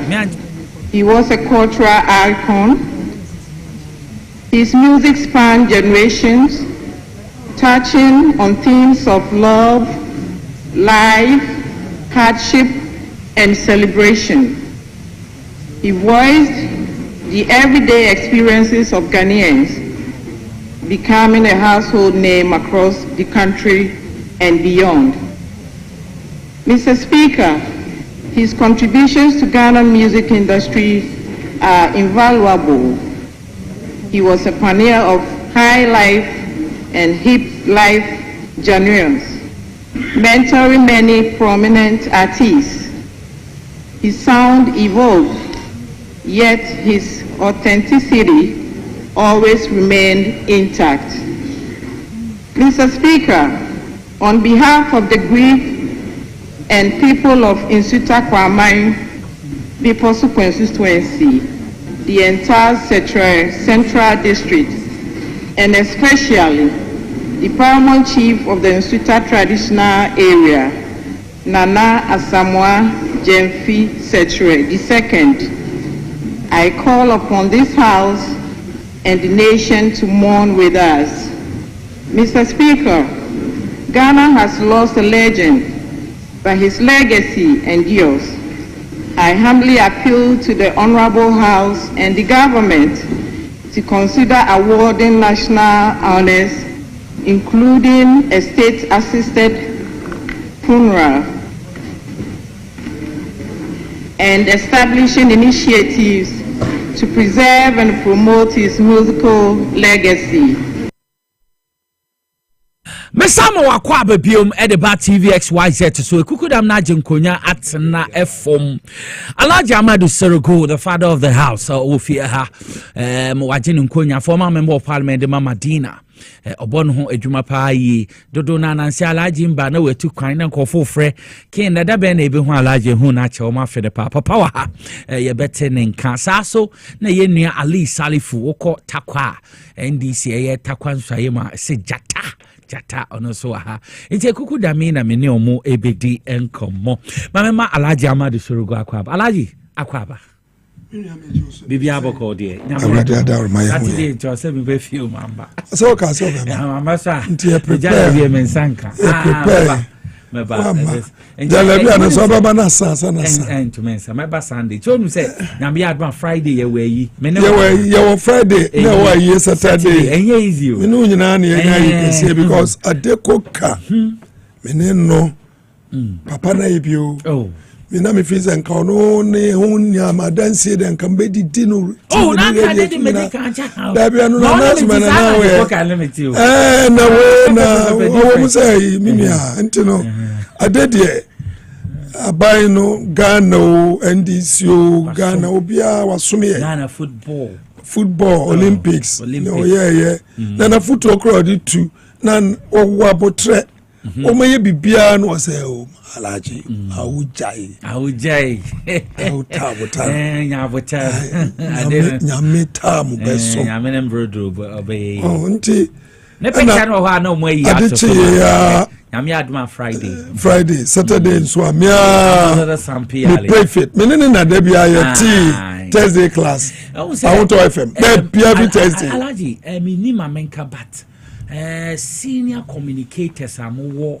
and this amayo ye ne e kon wo Alhaji tell them be come oh me don't worry Alhaji Joseph Kobna de Coca yes Ambassador Sam yes and ayin so ka ho first ye wa jenga no oba now or the 18 na no na chief na say it's Joseph Kobna de Coca nyame mfa ne krense baby o bia inside politics jumedie Alhaji Serugo Bado ye ne na ase na edidisi ye ni di ya be si April na ya reba me kohwe no the bank hospital nti ono ne de ne ye nyame ya adoma Friday muma ye nhye ne so this Friday ya no na ye ne no betumpem anapa 7 between 7 and 9 a.m. one betumpem was State House forecourt ho ye na ya kohwe na wi na oma ye ne wufu som no burial service no ansana yakwa kope no crabio ye wi ye be sign about betina form na ebusua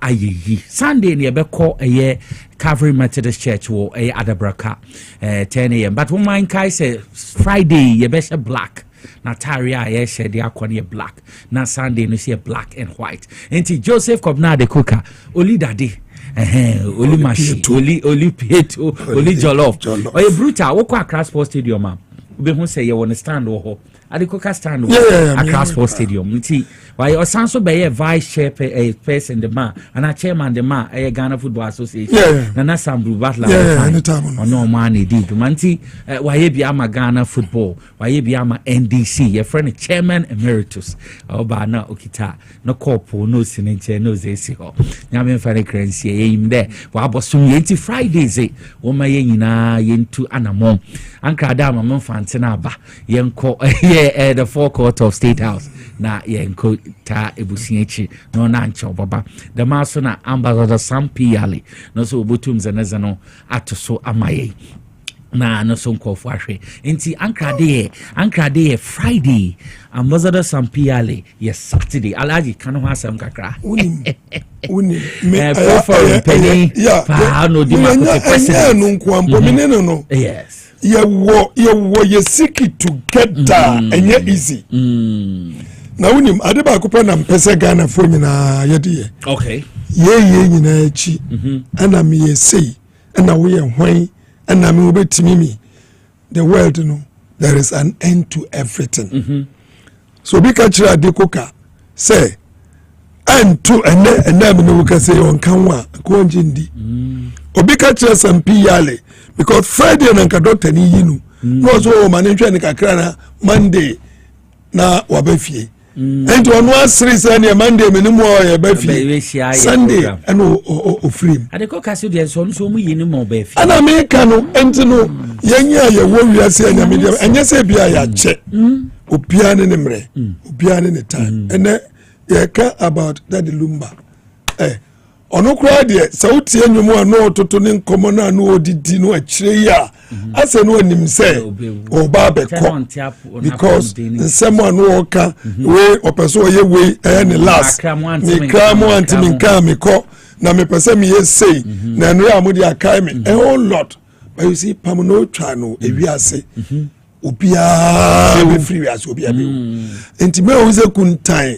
And far gold and Cortina studio and he gold into tour and Casa 300,000 gold. Now what sorry na me na who bet me massa area so be antimua a betimu and tipamano trano I had this year at the Maya and I de coca cop all cono. Ni fear was in if easily gone cantonments on fan cop and we genuine Juma ni bibia ni ka no mo na Juma ni forest bureau den ni nyina on fan ko adaka hwiai ye de ne be kwa kotum ye de na kwa akose amena ketua yi mu the only thing ni bedi eye the relationship with the nipa e de no be ye nka be ne de be kan ade wo ha nka minika pray me friend one no asani miskasa mi ntopetru ade wo ha santa ko we nka mada a greater cry wo ye chama mu hwe de we adesitie ye no ko ba be ko ne atifo mi nyina ne edi dokono me kai ne wo Malaysia mi ne ade ko Malaysia ne ade ye ma mi no mi wire free da mi se o catch am 100% ko Belarus and the crab no be ko ntino pamno twa no ni nyina ne sama cho ya futuo ma ye nyina se ye koi ye mfa ye hunjija yie na daachi se ye niwa ye di ye hu adanse party se ne ye di ma adekokai for ambassador Piale meneno da biara meneno every Thursday class onu na ye prefect senior prefect and I'm your prefect ti ye mienu any determine baby a person the class ne to na e teach the class no subjects when you chere ti ambassador masa so be catch and pass ne ambassador Piale ni wa e be me wanwa me until say me ko ahoto na akonya na oteso me ko tra me dia so na me hweso no anteso a ansa na majedi me ko na me ko shia ne cousin Dr. Jewapia na yedin komo a wa ka kire me ne ko so nyina ma so ntimi nua pam no twa no nyina yendi ade papa yenka no kure na eni anim se ne be ya ochina no yeni wa yedi aka ye ho asempa se ni ohia nyina ya mpaebo ohia ka ohia hwe tino abusuano nyina ya hwe ade Ghana hwe ade nanso titru abusuano na hwe ade ne yere ne ma ntini abeka ne se nyina ya ma ho de mrifadue nyama ebo Friday nyina rebeko the Saturday no ya sako na yedini mienu nyina abom because o mienu nyina we also omo nyina so we fanti famwa fanti kokos asemo no da mama fanti aba no anti aba santi yo mabuswani nyina ya papa president ene ndisi fo nyina yako ya papa Alhaji Amadi Sorgo na yete ne nka no Salifu Ali so hajata mpom te sen Takwe. Alhamdulillah. Yo, ya danyame ase ma ya beda wase pa takwa so mabo adwuma ko se eduru baby ne nim se takwa alaje nya izo takwa nso yem ne nim se seat ni de no go edema NDC but kwan am fa so ye adwuma no mitie na me ba na mitie ni chama MP alaje ho na mitie oba radio go dem okay into one MP ni nyina into I was listening to them na wo hwe takwa because me gifty kusi okay hey and MP water one na chairman for mines and energy MPP power and then me deputy ranking na Dr. Ampofo Kwame Ampofo and I know ye ranking na ma me no we go any okay what is so there ni be major bi me nim baby o mo say but one na timi gina work say there's no way say NDC ebetimi afata kwa biomu da because we are beba area here because me catch and say honorable gifty hweniye because we are sesa adikitiki bi na obeye ebetimi adane bibia takwa omobo adwuma pa me amiko ho I was in takwa me campaign kakra takwa so what talk the whole guy the whole if I make 267 constituencies across Ghana campaigning in your county your budgementy America say any determination say you determine no musa do o mo to so say o mo ntimi ahwe ni takwa ebe yi mu nyina di ntina ni nsi di o mo ni mu de say o so o mo ye ni o mo ye bia nti na o hwe adwuma nso a na NDC ashisha to your manifesto our president his excellency JDM washisha na utie nsem oka na manfo hu say there be if there should be any hope I hope no be free NDC e be free no na o hwe trankofo be di yesika die dodo krono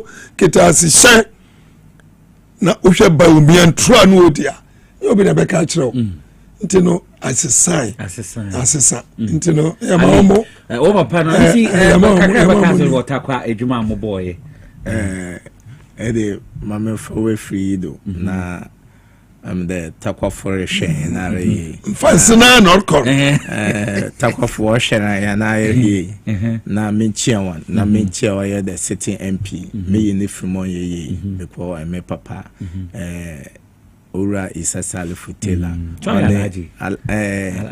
onko makana in your bad deal to and with the Islam war pillars bi wa say Islam na membrano one self fatadwa odu baby a need no shake kan want to me more title be into he titles to alaji no dey to mbazembo a wabo Islam mu enyo Bibiadi in a mention or the constituency chairman currently no or Accra ha Menene Bay. Yeah, Accra or Radio Gold and I mean on the Yeshu Radio Gold and ya Mabahi and the MC Ebenezer MC try to engage tomorrow. Takwano Tidama Alaji Lakano na me chama keno now we are very focused to them can or do baby not takwa for say sabe at the upon chokra base one nation MPP kalesa will be jay nimpana to abazi ama waya them appointion but for takwa for BB sonkun was the coming of the second coming of His Excellency John Dramani Mahama and that the best choice NDC for so our takwa during the premise what the ma or were friend the victory during the contest of the parliamentary no what the ma or is a salif tell the city MP no na GD no wo mo hu there no if JDM the second coming of JDM should bring any differences and bring any development to the good people of Takwa, no obeying the honest and the trusted person like Isas Ura Salif is a tailor. Now Abekano, so that in Puntun Juma Takwansa Yemfo, Wahiano, now what they are then, now what they are my now make a way they no so, Tidama Ladi Cano, Memfa Condolence Casepa, no you do, and from my may or friend then, or me political remodel, or young papa ambassador Sampiali na yan honorable Yakupon for one currency. They have worked very hard to the great NDC and to the entire nation of Ghana. Yes, Ray Yakupon the for one to Abraham Kukunumu. No more one baby pa no one fanda. To them aladi keno. It nimpa biara osade eso oye kopu bishe, and that kopu no is the difference between ewu na nkwa deba. Nti nimpa bia mere ye bia no de bra wase na hu ne de dakor ewu beben wa bo ano en eni anu bia eyi nti no Yankopon ohun yan so ayaka no mobo no fo won ko Abraham Kukuno na yekoto wana ina yen na ya enjoy the blessing and the joys of the Lord. Entino ahana maso medo besika kransa. Medase. Enti alaji yesi kwemu da yako on more serious note yenhwe ma esi Attorney General Dr. Dominic Anyeni or say dia case na dia about Dr. Kobna do 47 others no omo case no omo discontinue anya dia sa case no yetwa so omo innocent souls bia nsema na abandada no bugu omo so no emboa wo hwe banks ni nsema odugu omo so say here na minority na kasa fa ho na mpenifu kire say aban no power and as Attorney General no otumi so betumi akase we yentoa so biem alaji yenja so ho when edika no wo say tembiano yana mekama se utu amana ama obi so metomu a aya fa wankasa eye measurement na fatu se ne be ya se wo patre na okotomu a ubetimi apie na so wanhwe yie na utu amana no na wohwe woni ne tenten na emom wanhwe wo tenten a na se wo patre kotomu a obi kura hu uti ya frew me ade ya me nwanwa kura ni se mpacho MPP form ba ya akofo do be di mfie nwotwe no prosecution or start say oh ye no nyai pa no otimi di C3 say odi a C3 e do magu cells ni pa say ntumi anye Cocoa board me ba near or time no officer or time woman no anyway opuni meboa for how many years any agongo from fear do say and akufo oyusu ma me no tukono ye nyina nim sa tukono de on pen DC on pe John Draman mama his excellence on pe nyina nu ba bia ahwe en fear say with nyomu ye nyina case ni ba besi ni awusa da bi papa ba ba di bimpe ni asa wusum without that no emfaso bempa na ba so de ma the state of Ghana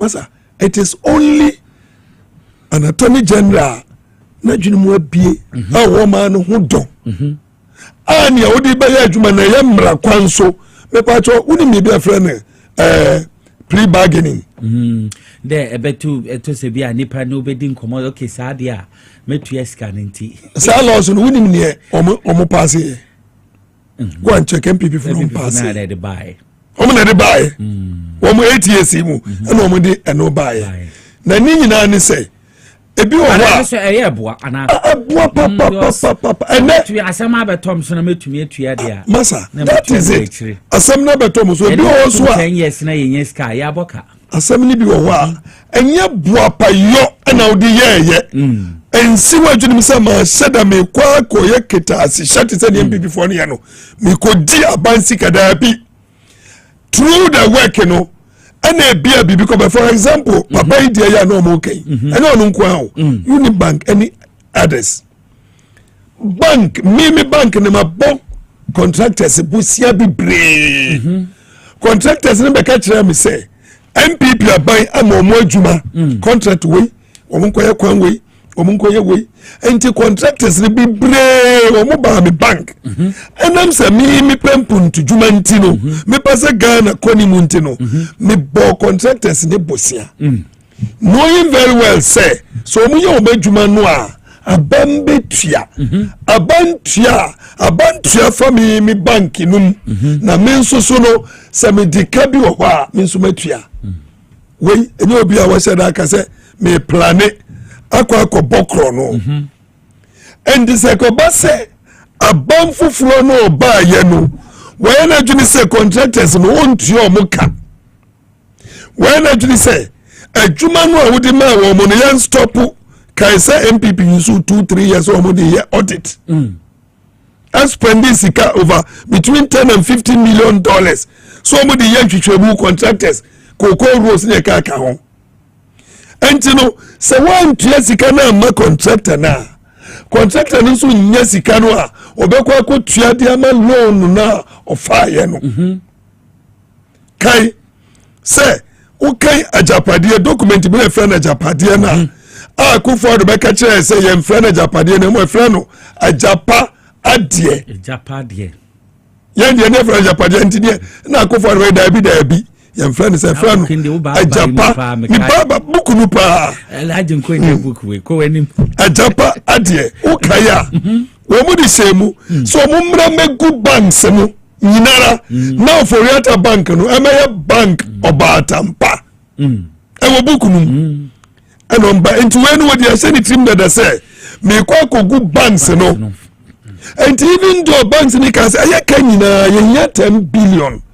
Yenye 10 billion na bank bia ngu ebe gina so workers na no mu adwuma ne be fo still on be wo ho oforiata ani akofado se dabi plan we dey atu on ye dey atu se e ba be gum bank no se ne be ya me wo frase ke no oforiata bank no ebe so ye gina enti isa se mu here 10 billion no yenye be use 24 billion ye dey gu bank no 25 kra no e dey gu bank no e bi se ye gu bank no si ensu ye nya bi when you mention no omu here 10 billion akosoro na 12 billion no omu di a bank na bank na gina baby o se gina na bank no obia ka workers ne wo ho abansi da bida me ba be gumu me mfa 10 billion ne mamo na embo mekwa akopebusia 24 billion am dia be gumu because samanya sa mimi nya bi ni this is another criminal intention no ho Abibia will say yes. Na waba begunu ama workers thousands and thousands. Actually, womu ama nkrofo fa huawu. How can you compare this to where wakacha we say contractors they make 2.2 billion. You try contractors ni car. Says you can in a bar. Abanfutum o se da bi da me da mempene it is only obi anadwini mu ado say case agongo any opuni several years abana fa ho abokasa because at any time bi abambe kokoto no ekawom ya nyamfa so bi amfiri so at long last omu nyinara obi ani odi fo ya ja omo adentina se mepa kwanya me di benya sika kakra muankasa nso mo ye law se law no mitimi yusu ami yusu na mi fam pesika ma ban na ye nyina wo mo propose papa ne lawyers a propose se hwe law no MPP for send by ye no ye pese ye gina sa law no so na ye be ka kire me se ye ready say ye gye afum so atum na nso so no ye betua bi na momfa ye ho enche na kwanya de betua ni almost starting small na papa se da bida wa ha mun chichemu no aduosia adie samba peni ame se ska ababa ho ani enye twom se sia abansa moka going forward no court cases am moka nti sadi amofabra ama matua sika ibi ama nhihye ho aka only 700 million out of sasika no aka only 700 million and also mutua and woman kwanya on the betua processes e bi krom no majapade adenti and there was a miko di akire mean the end of the day no what I say medi bim and now medi for na many say opportunity when I mean use it is only an attorney general our being nim because in doing this you know we save a lot of cost for the government intermediate if he say MPP no mo ye ni nyina no wo mo pay equalization we entiensi enko ye we enye but enye ni nyina anya pe nyansa bia ni cathedral we all know right from the word go near started say ya catch cathedral one kasa we say one fag abambia sika one fag Ghana ni bia sika nya cathedral no would wow sika and then crofo mo ba na mo de kwa cathedral no and right from the word go Ghana for so send your mo ya de nyawe na sa wo foriata cathedral wo sika was in sika for parliament na parliament approve one form for parliament no unim say adina we na your body etiamra because they call for parliament basic kwai etiamra entim society amemfam famachi na memfam koma omo.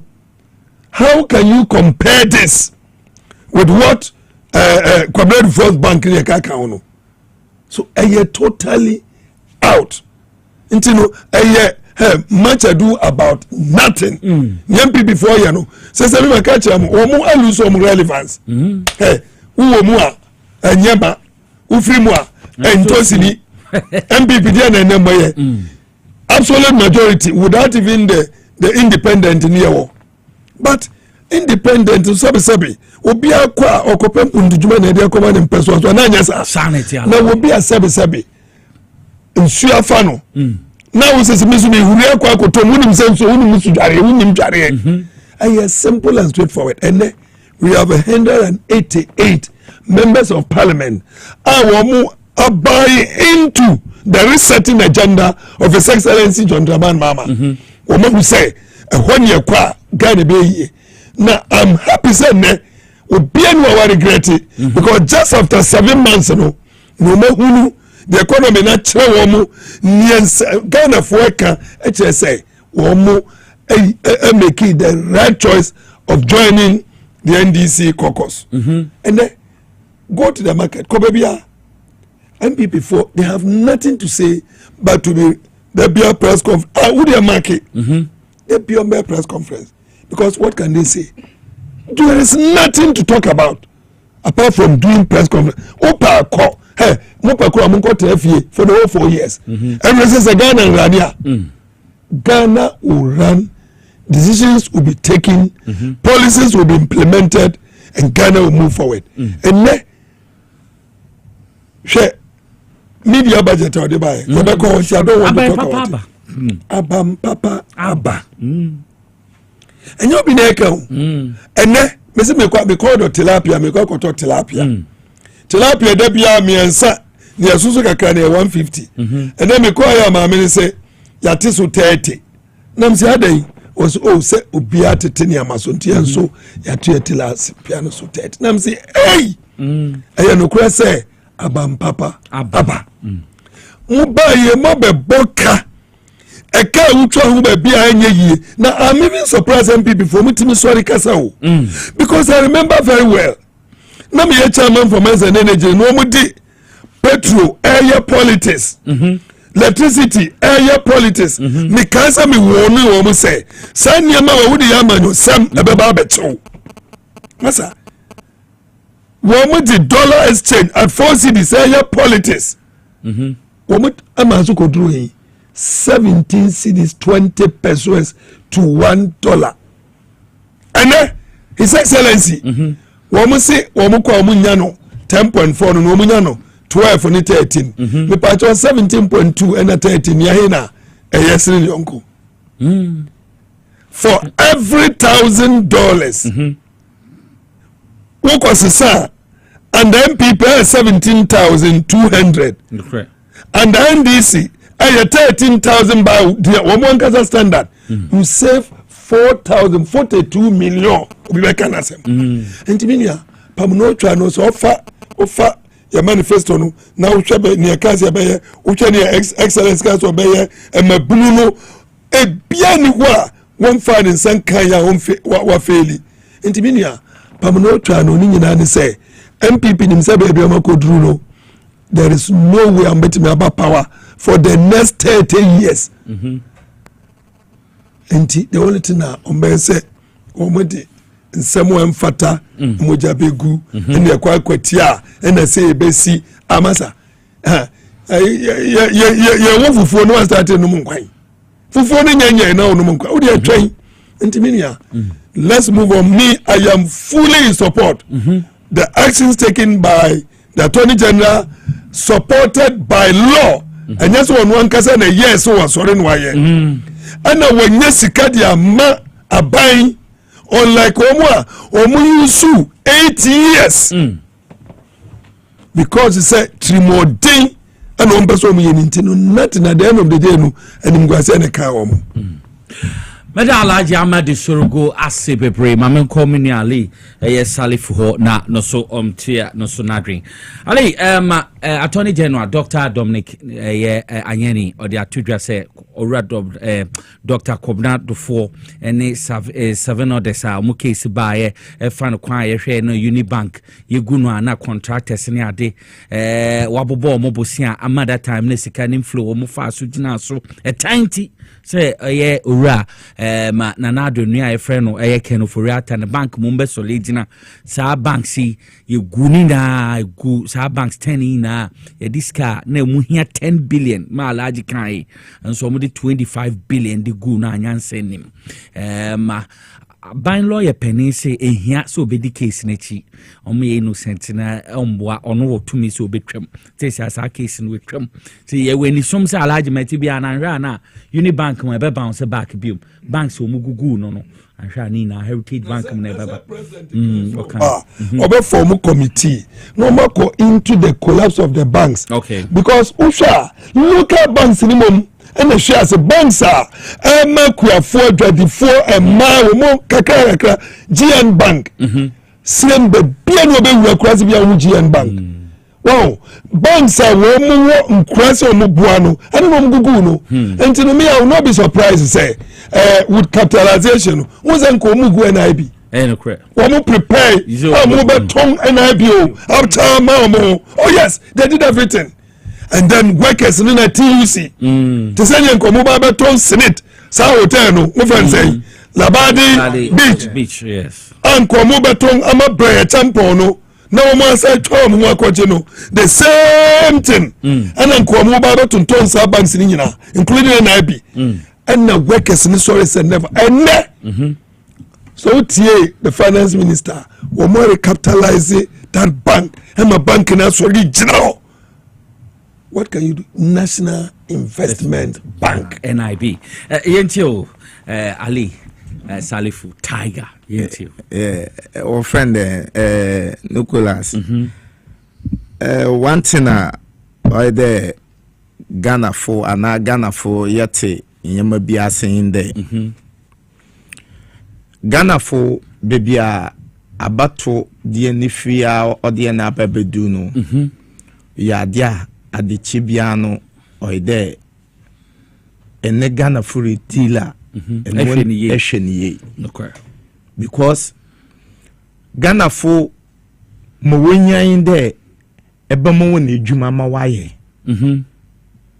ma Ghana fu nyane ebe mo mpuntu djuma ebe mo wetum wanya education wetum wanya ekwan wetum wanazi bia woya na kakra wampa wo pa woya kakra no ubetum waye no obetum diska the hidden or that ba won kotokum enti ne da men so sandu enti na da me you be bank UniBank yi na boboaze unde bank so ya dia se eyobi etonaze ana obi eye wow business na se de skakutin na de ye business na obihia de ekunye baby a oya asomdwe baby a edi wiska ba ye de e de bato na we muso Ghana fo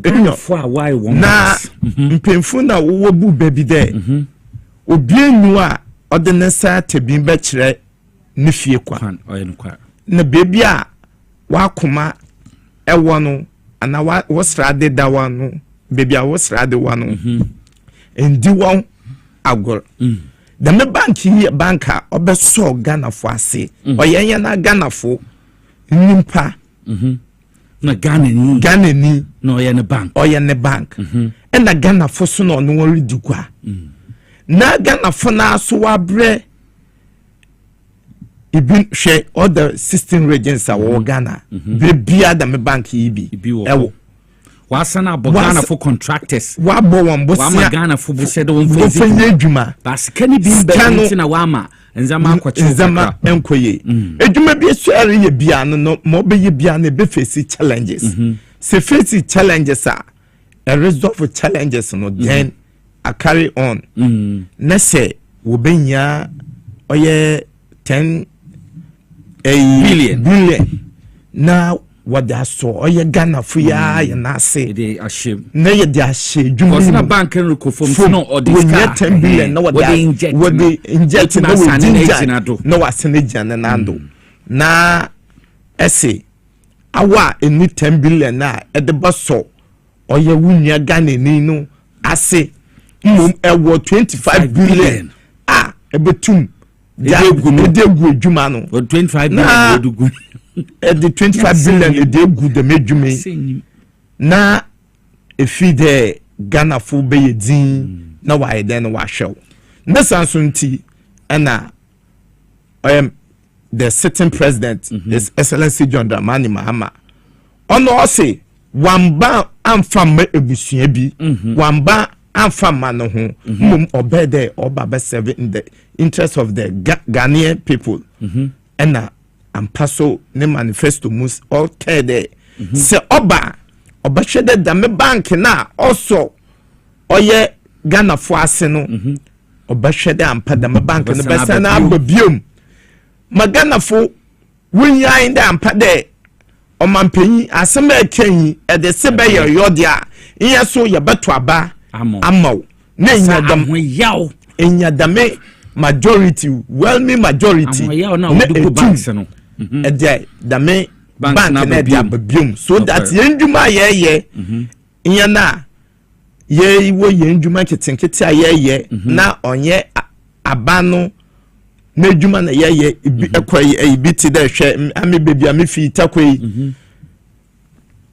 western north FM one ekọ western north se hwiya so ye ma me fi wona wo do koko wona wo do banche broadze na no wo keka ho wo betum wenyi ska wo da akotoye an nyama wo betum wa ma won efu na wale ya no skabebem na ochede wotumi wade production ediba no bebokrom na waba beto no dem ma me free na no woba so lie na wakwakoto aba en wa so lie so wakoto aba egu bank no won na won sky sama won sky na basa dum kro fa hu wi nyo enti no dam kofi wato abade ama omampanyin fufi oye President John Dramani Mahama no the banks in the Labano na court case we me no mo wonya inde ampa de asemoke de obeya no bank no the baba bank no or the other bank madam nkofu ni na ye na Ghana fo no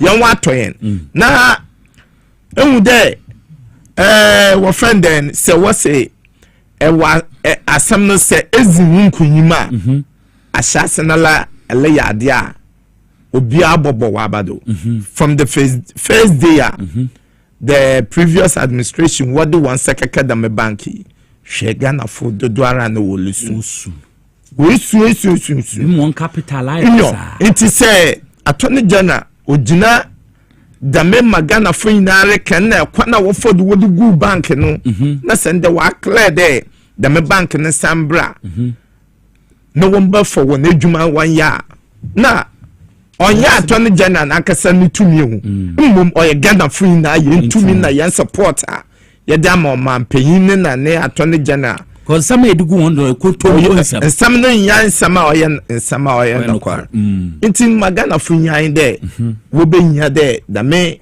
wonjuma wale yan wo betum wasor akwakoy wonjuma nti no sefata de attorney general obetum wa makwan na da me bank no wasana ba system nemu na wabaye djuma ma Ghana foso yedi ni ye because Ghana no oyen na yendia oyen nipa koro dia oyen PP for dia oyen na yendia na yenti Ali Salifu Tiger na yetede kan alaji mfantene yodema alaji mama yanko 2025 media budget review minority no akasa and my am because Sabio Thursday I told order to go and was sorry quick. No, but then I mean, Adam, Ndewabe Johnny, Dr. Gideon. I wish I can met me a bomb, met you. Munkamet me at here, one just 2-3 minutes to do Peter. Peter, another station. On some Kakro Mokai, Yenti. Concerning some more Mokai say a media budget, a presentation, never been traded. Yenti, Alaji.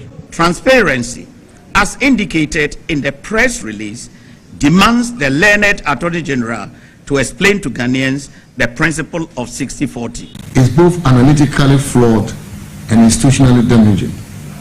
For example, the minister was upbeat about this government achieving accumulated gross international reserves of $11.12 billion, covering 4.8 months of imports as at the end of June 2025, compared to $8.98 billion, covering 4 months of imports as at the end December 2024.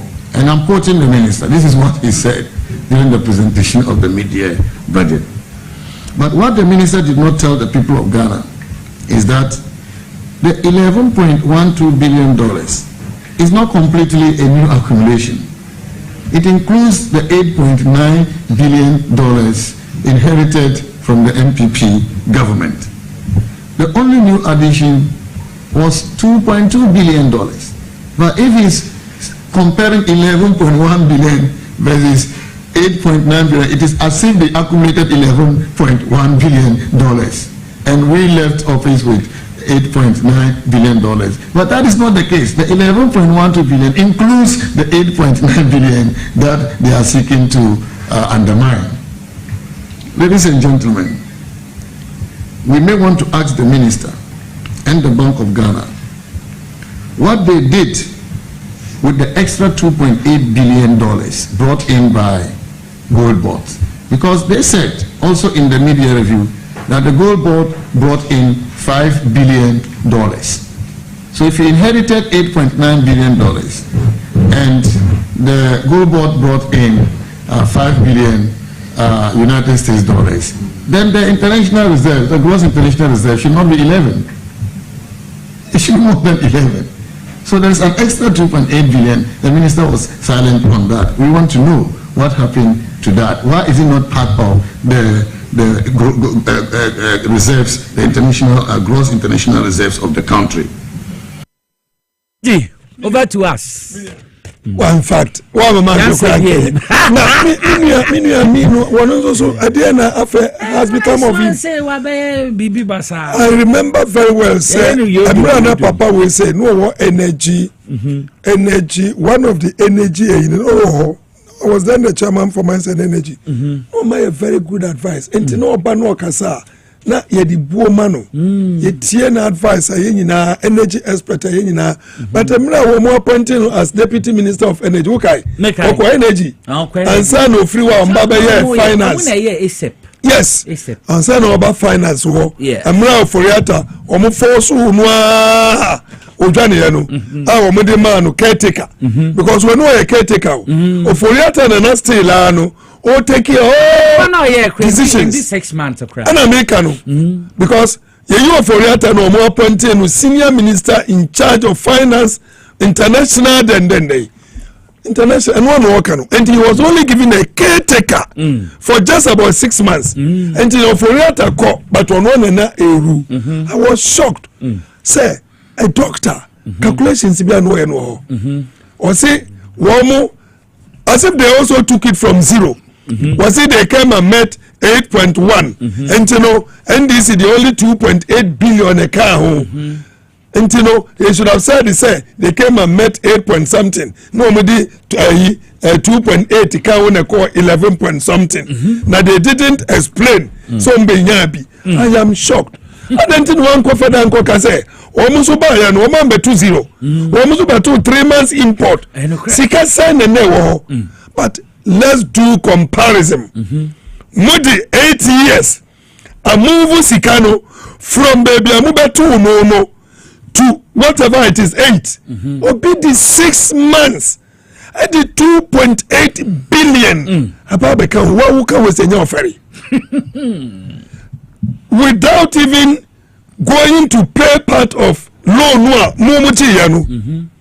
just because of prudent management dollar ni rate number from no yetimi reduce yeka by more than 100 almost 115 billion I didn't know one come. Maybe some go back and say wait here no cry ferry because just by making sure say the dollar no every 17 every 16 every 15 every 14 abani abano Ghana yakana yede no eswati by more than 115 billion almost equal to a kaya bija mono remember some people for abano one betu e ka say 120 billion okay pa we dey say you be move ene kra na fi Kwame Nkrumah braso be si doma wo mo anya mfiri wo se Kwame Nkrumah wo mo se akofo aduja 9 billion ana yenya baba maso akosa ana akoduru 120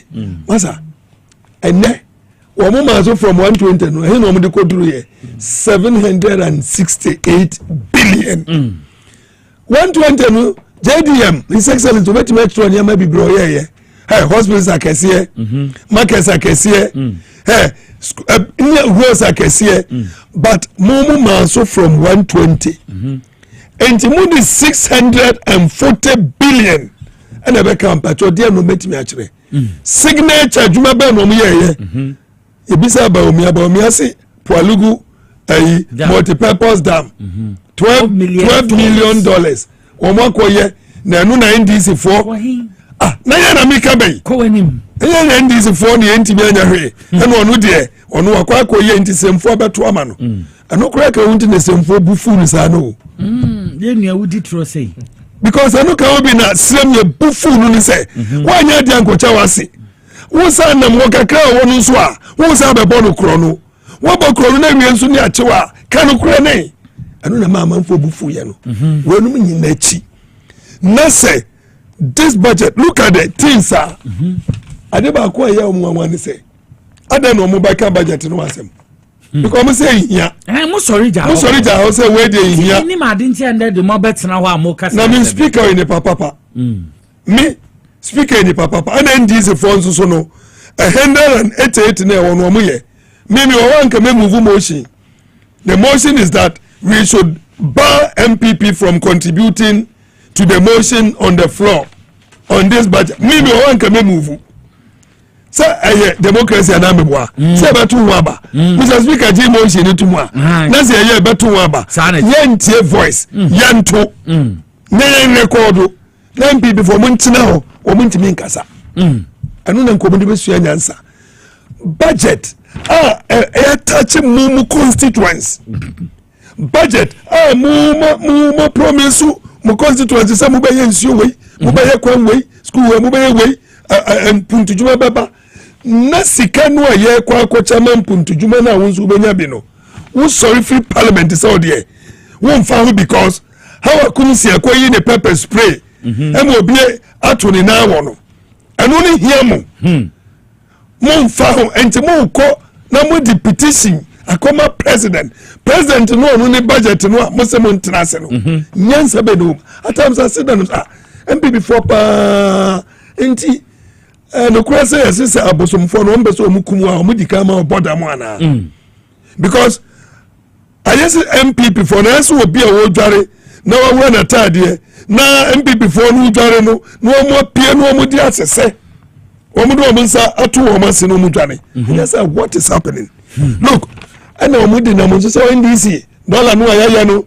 because they say you spend it anu na dey o music and o mo bo oh NDC we are not spending and that is why look the finance minister about starting here mo amuja ka be $700 million yabetua ye discount bi atua wose anu achi no domestic bondholders ye maame ne ye papa no mu a momma mo ko da ya haircut mo ntimi nya hwe no bi mu fa ho bibreu 10 billion 10 billion Ghana cedis yatua wose an amount of 2.9 district assemblies common fund move for the whole year monthia no yaba be cleaning in atua was now 9.1 billion power supply and then nyina ye ni age electricity agina power agina e ka mo boy ni nyina nyansanti ye the one city to fuel so near the atua sa aka no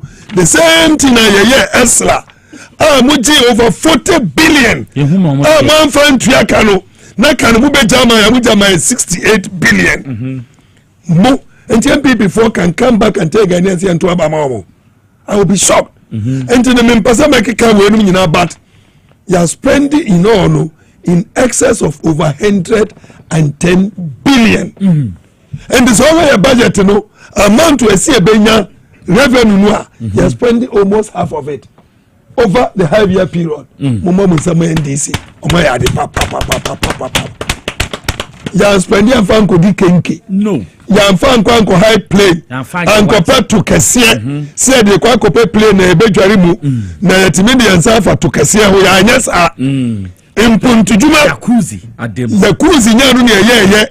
Ya ankoye Nchinam party. Any watch party or Minister of Finance. Ya anko fa ye bank. Si apasi akoba busia keke. If it's a si abobusia anytime BNP bebo busia no can oforiata bank no data bank enya sika eto omufutuom because womu eno mara be den middleman as a wokwa kopege na unim say we si boss oba no akwa kofo obi so omo so no ma se utira nye ye oba boss na fa siyeche sa papa na can oforiata de ye asebo one go just can no minia you spend but you spending yansem you spending baby a edimpu ntujuma beba you spending sebe jimi yan kase da bi Ghana for ye ko na nchirima metua mebre ye di nyansa enti anya me wonwa so mo kasa because wo man kasa book no alaji hwa akwan egu hache me say wo Ghana ha be kasa me say I'm the PTC roundabout way. Oh yeah. The big push. The big push. Akwan baako adua samienu. Eni e ba be ye. Akwanya MPP atete so. Wo peden. Ntiminia. Me pese me nua kuma no on the ontama on kabi na media me fia de fie ntinu. Ali. Obetimi akeka bi wa. Rose no a. O ba be ye. Na bobo bu kwa. Nicholas, one thing there, I made it 1 hour what talk with me. Takwajata, man, me tea. Only me prefer there.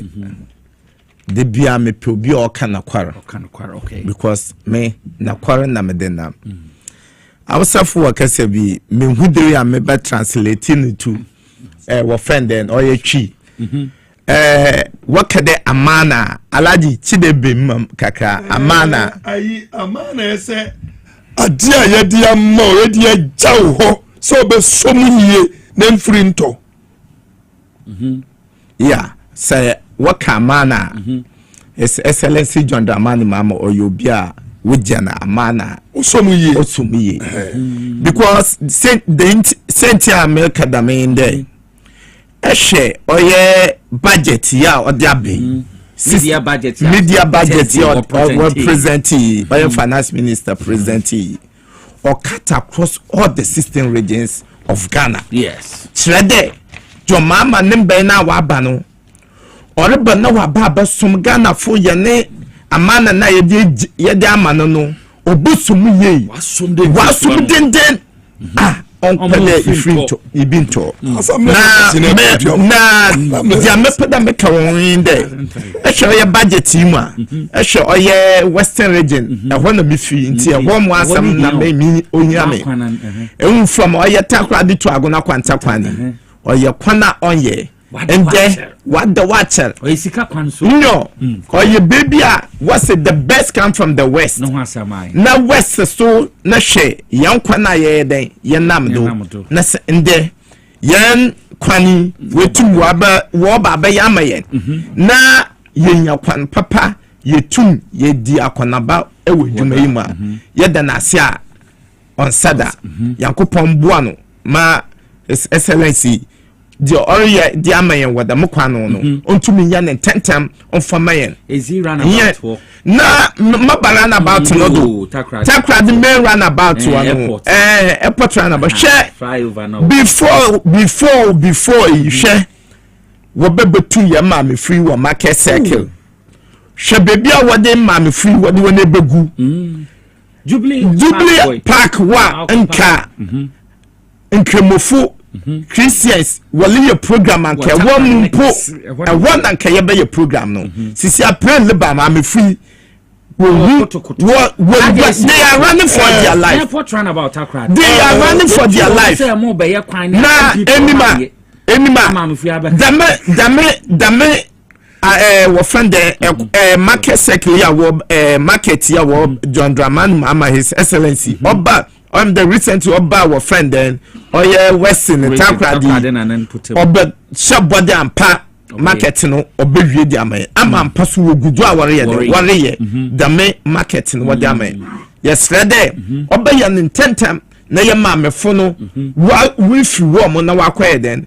wakọ market no mu dem Oba ya plan bi ye nim eda asamboni bi bed no besi yempensu de obesi wanem bridu yempedo besi wanya ne tentem grant interchange inyo mo akopole one our friend then what the state you kwesi wa bra wonwe kwan impo na what the adi kwesi we ya I'm the Fian Quanto Hospital Fian Hospital it's one of the our friend then no what other abade and pade Western region yencha for women or the then or the brain not cheddar Western region share the minimum bayer and nanny and nimi nese what they boy Western region you need be akade yankupo money to ja obosomiye obegina na do ye pa no the PCC roundabout interchange no yes project no yada what yet otuado na why grant interchange second township rules aguna kwanta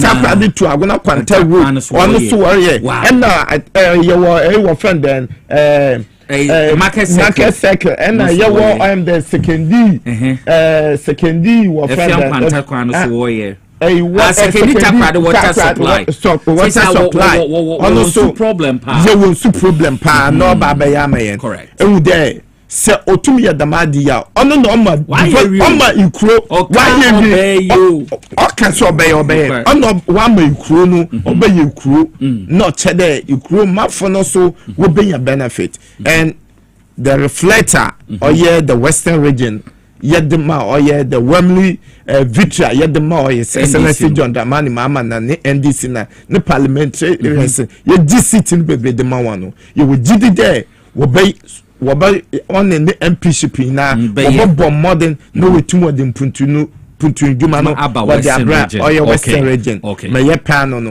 entina ha na meso me the base enti takwa jata na yate kama minchi na kwame of na kwame barbering saloon wo half regional capital go so nana wo hwe ye ma wa hawie alaji ma member so na yemfa enwie ansa na mekasa kra no medin chaka sie free miankasa minua kuma Jibrin ho edema Edmond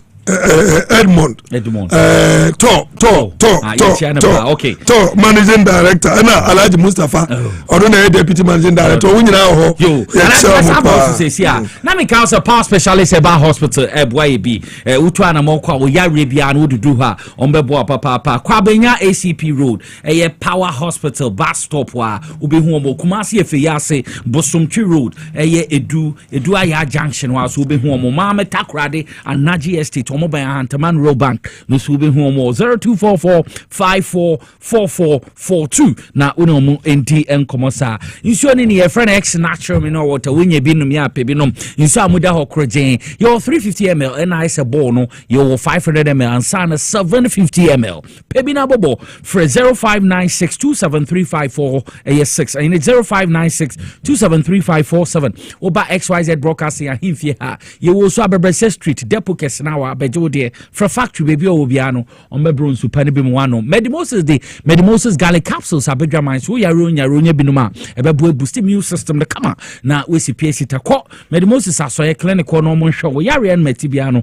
o metu ase amo Adenta Barrio opposite the police station so na ASL building inside Ghana Highways Authority yard in mu ministry so be hu mo ho aje kojo opposite a school for the deaf and sana kumasi ahiman kokoben santase oboase kwan so omo ho 0244068447 Safari Valley Eco Resort minim se takwa jatabe ko ho ukwa weni beji ye papa mbo ahoro aye ntamfe ni hu be hu mu na ho bebi a obeda na mo obedi ana ni na na Safari Valley Eco Resort for reservation for 0596914394 na me pa cho usubuki na woni wadofo ina enkopie mu ho Adom survey and general construction semen control so me land survey engineering survey and sana architectural designs general construction omo onsase omo ton payment plan for 12 months 60,000 upright payment here 50,000 sasuna deposit payment here 30,000 that is 50% enti me pa cho we ya ube to me enya na we room kama installment no ube to no 12 months in 2,500 saso na 6 month plan no see 50,000 upright payment and sana deposit 3,000 6 month installment 4,584 Ghana cedis from was 0559397831 na woni omundin kuma kai se nyame ya adoma Friday mensa ka eni brand ya de bebro alaji mamintio it's to one say emrana to one na make say church Jibrin Alaji Jibrin or national security or TDC also Ochia Edmond Combat wa unu combat here say na and now to MD yes and deputy Mustafa me Mustafa former Maslow me na sala de o mami dio Mustafa for me nam na no de so bolo na kan oh I see slick man woman no mom kan na madina for mutie nyina omunyina ya chiachia mo after juma omoye de masa. You can't compare MPP, they don't have any stand again in Ghanaian politics. And organize press conferences. Once we are working. And so every week, be our number 3 a press conference. Says you're my 2, and then say, oh, David, you're correct. 7 out of 7. Okay. Every day, because that's the only way you know them.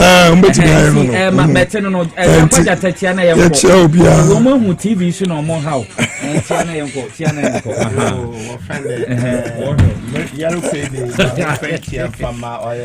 TV na catcher. Awala Pakalo and Oya Masharano and my brother the commander Oya Adams Michiawan one so one what coming anything about Oya NDC in terms of your script what so I am biano shadow na yabon ban as to them a large kennel we are very focused and we sure in there 2028 your mama another NDC would yaba to aso no masaba nti babenda Alhaji Amadu Sorogo Asebebre member of parliament former member of parliament ba Madina sa Mugabe oche beterenka yo Alhaji no sasa na Ali Salifu my your friend Takwa Jata and also fi Takwa nso ayem ndo obesra hen nti de mekuku da me nde no mo di dwuma me am di dwuma di ho chia me from Ken the Nicholas who the chief driver kan ho na me ti ai kese pa me mamuso a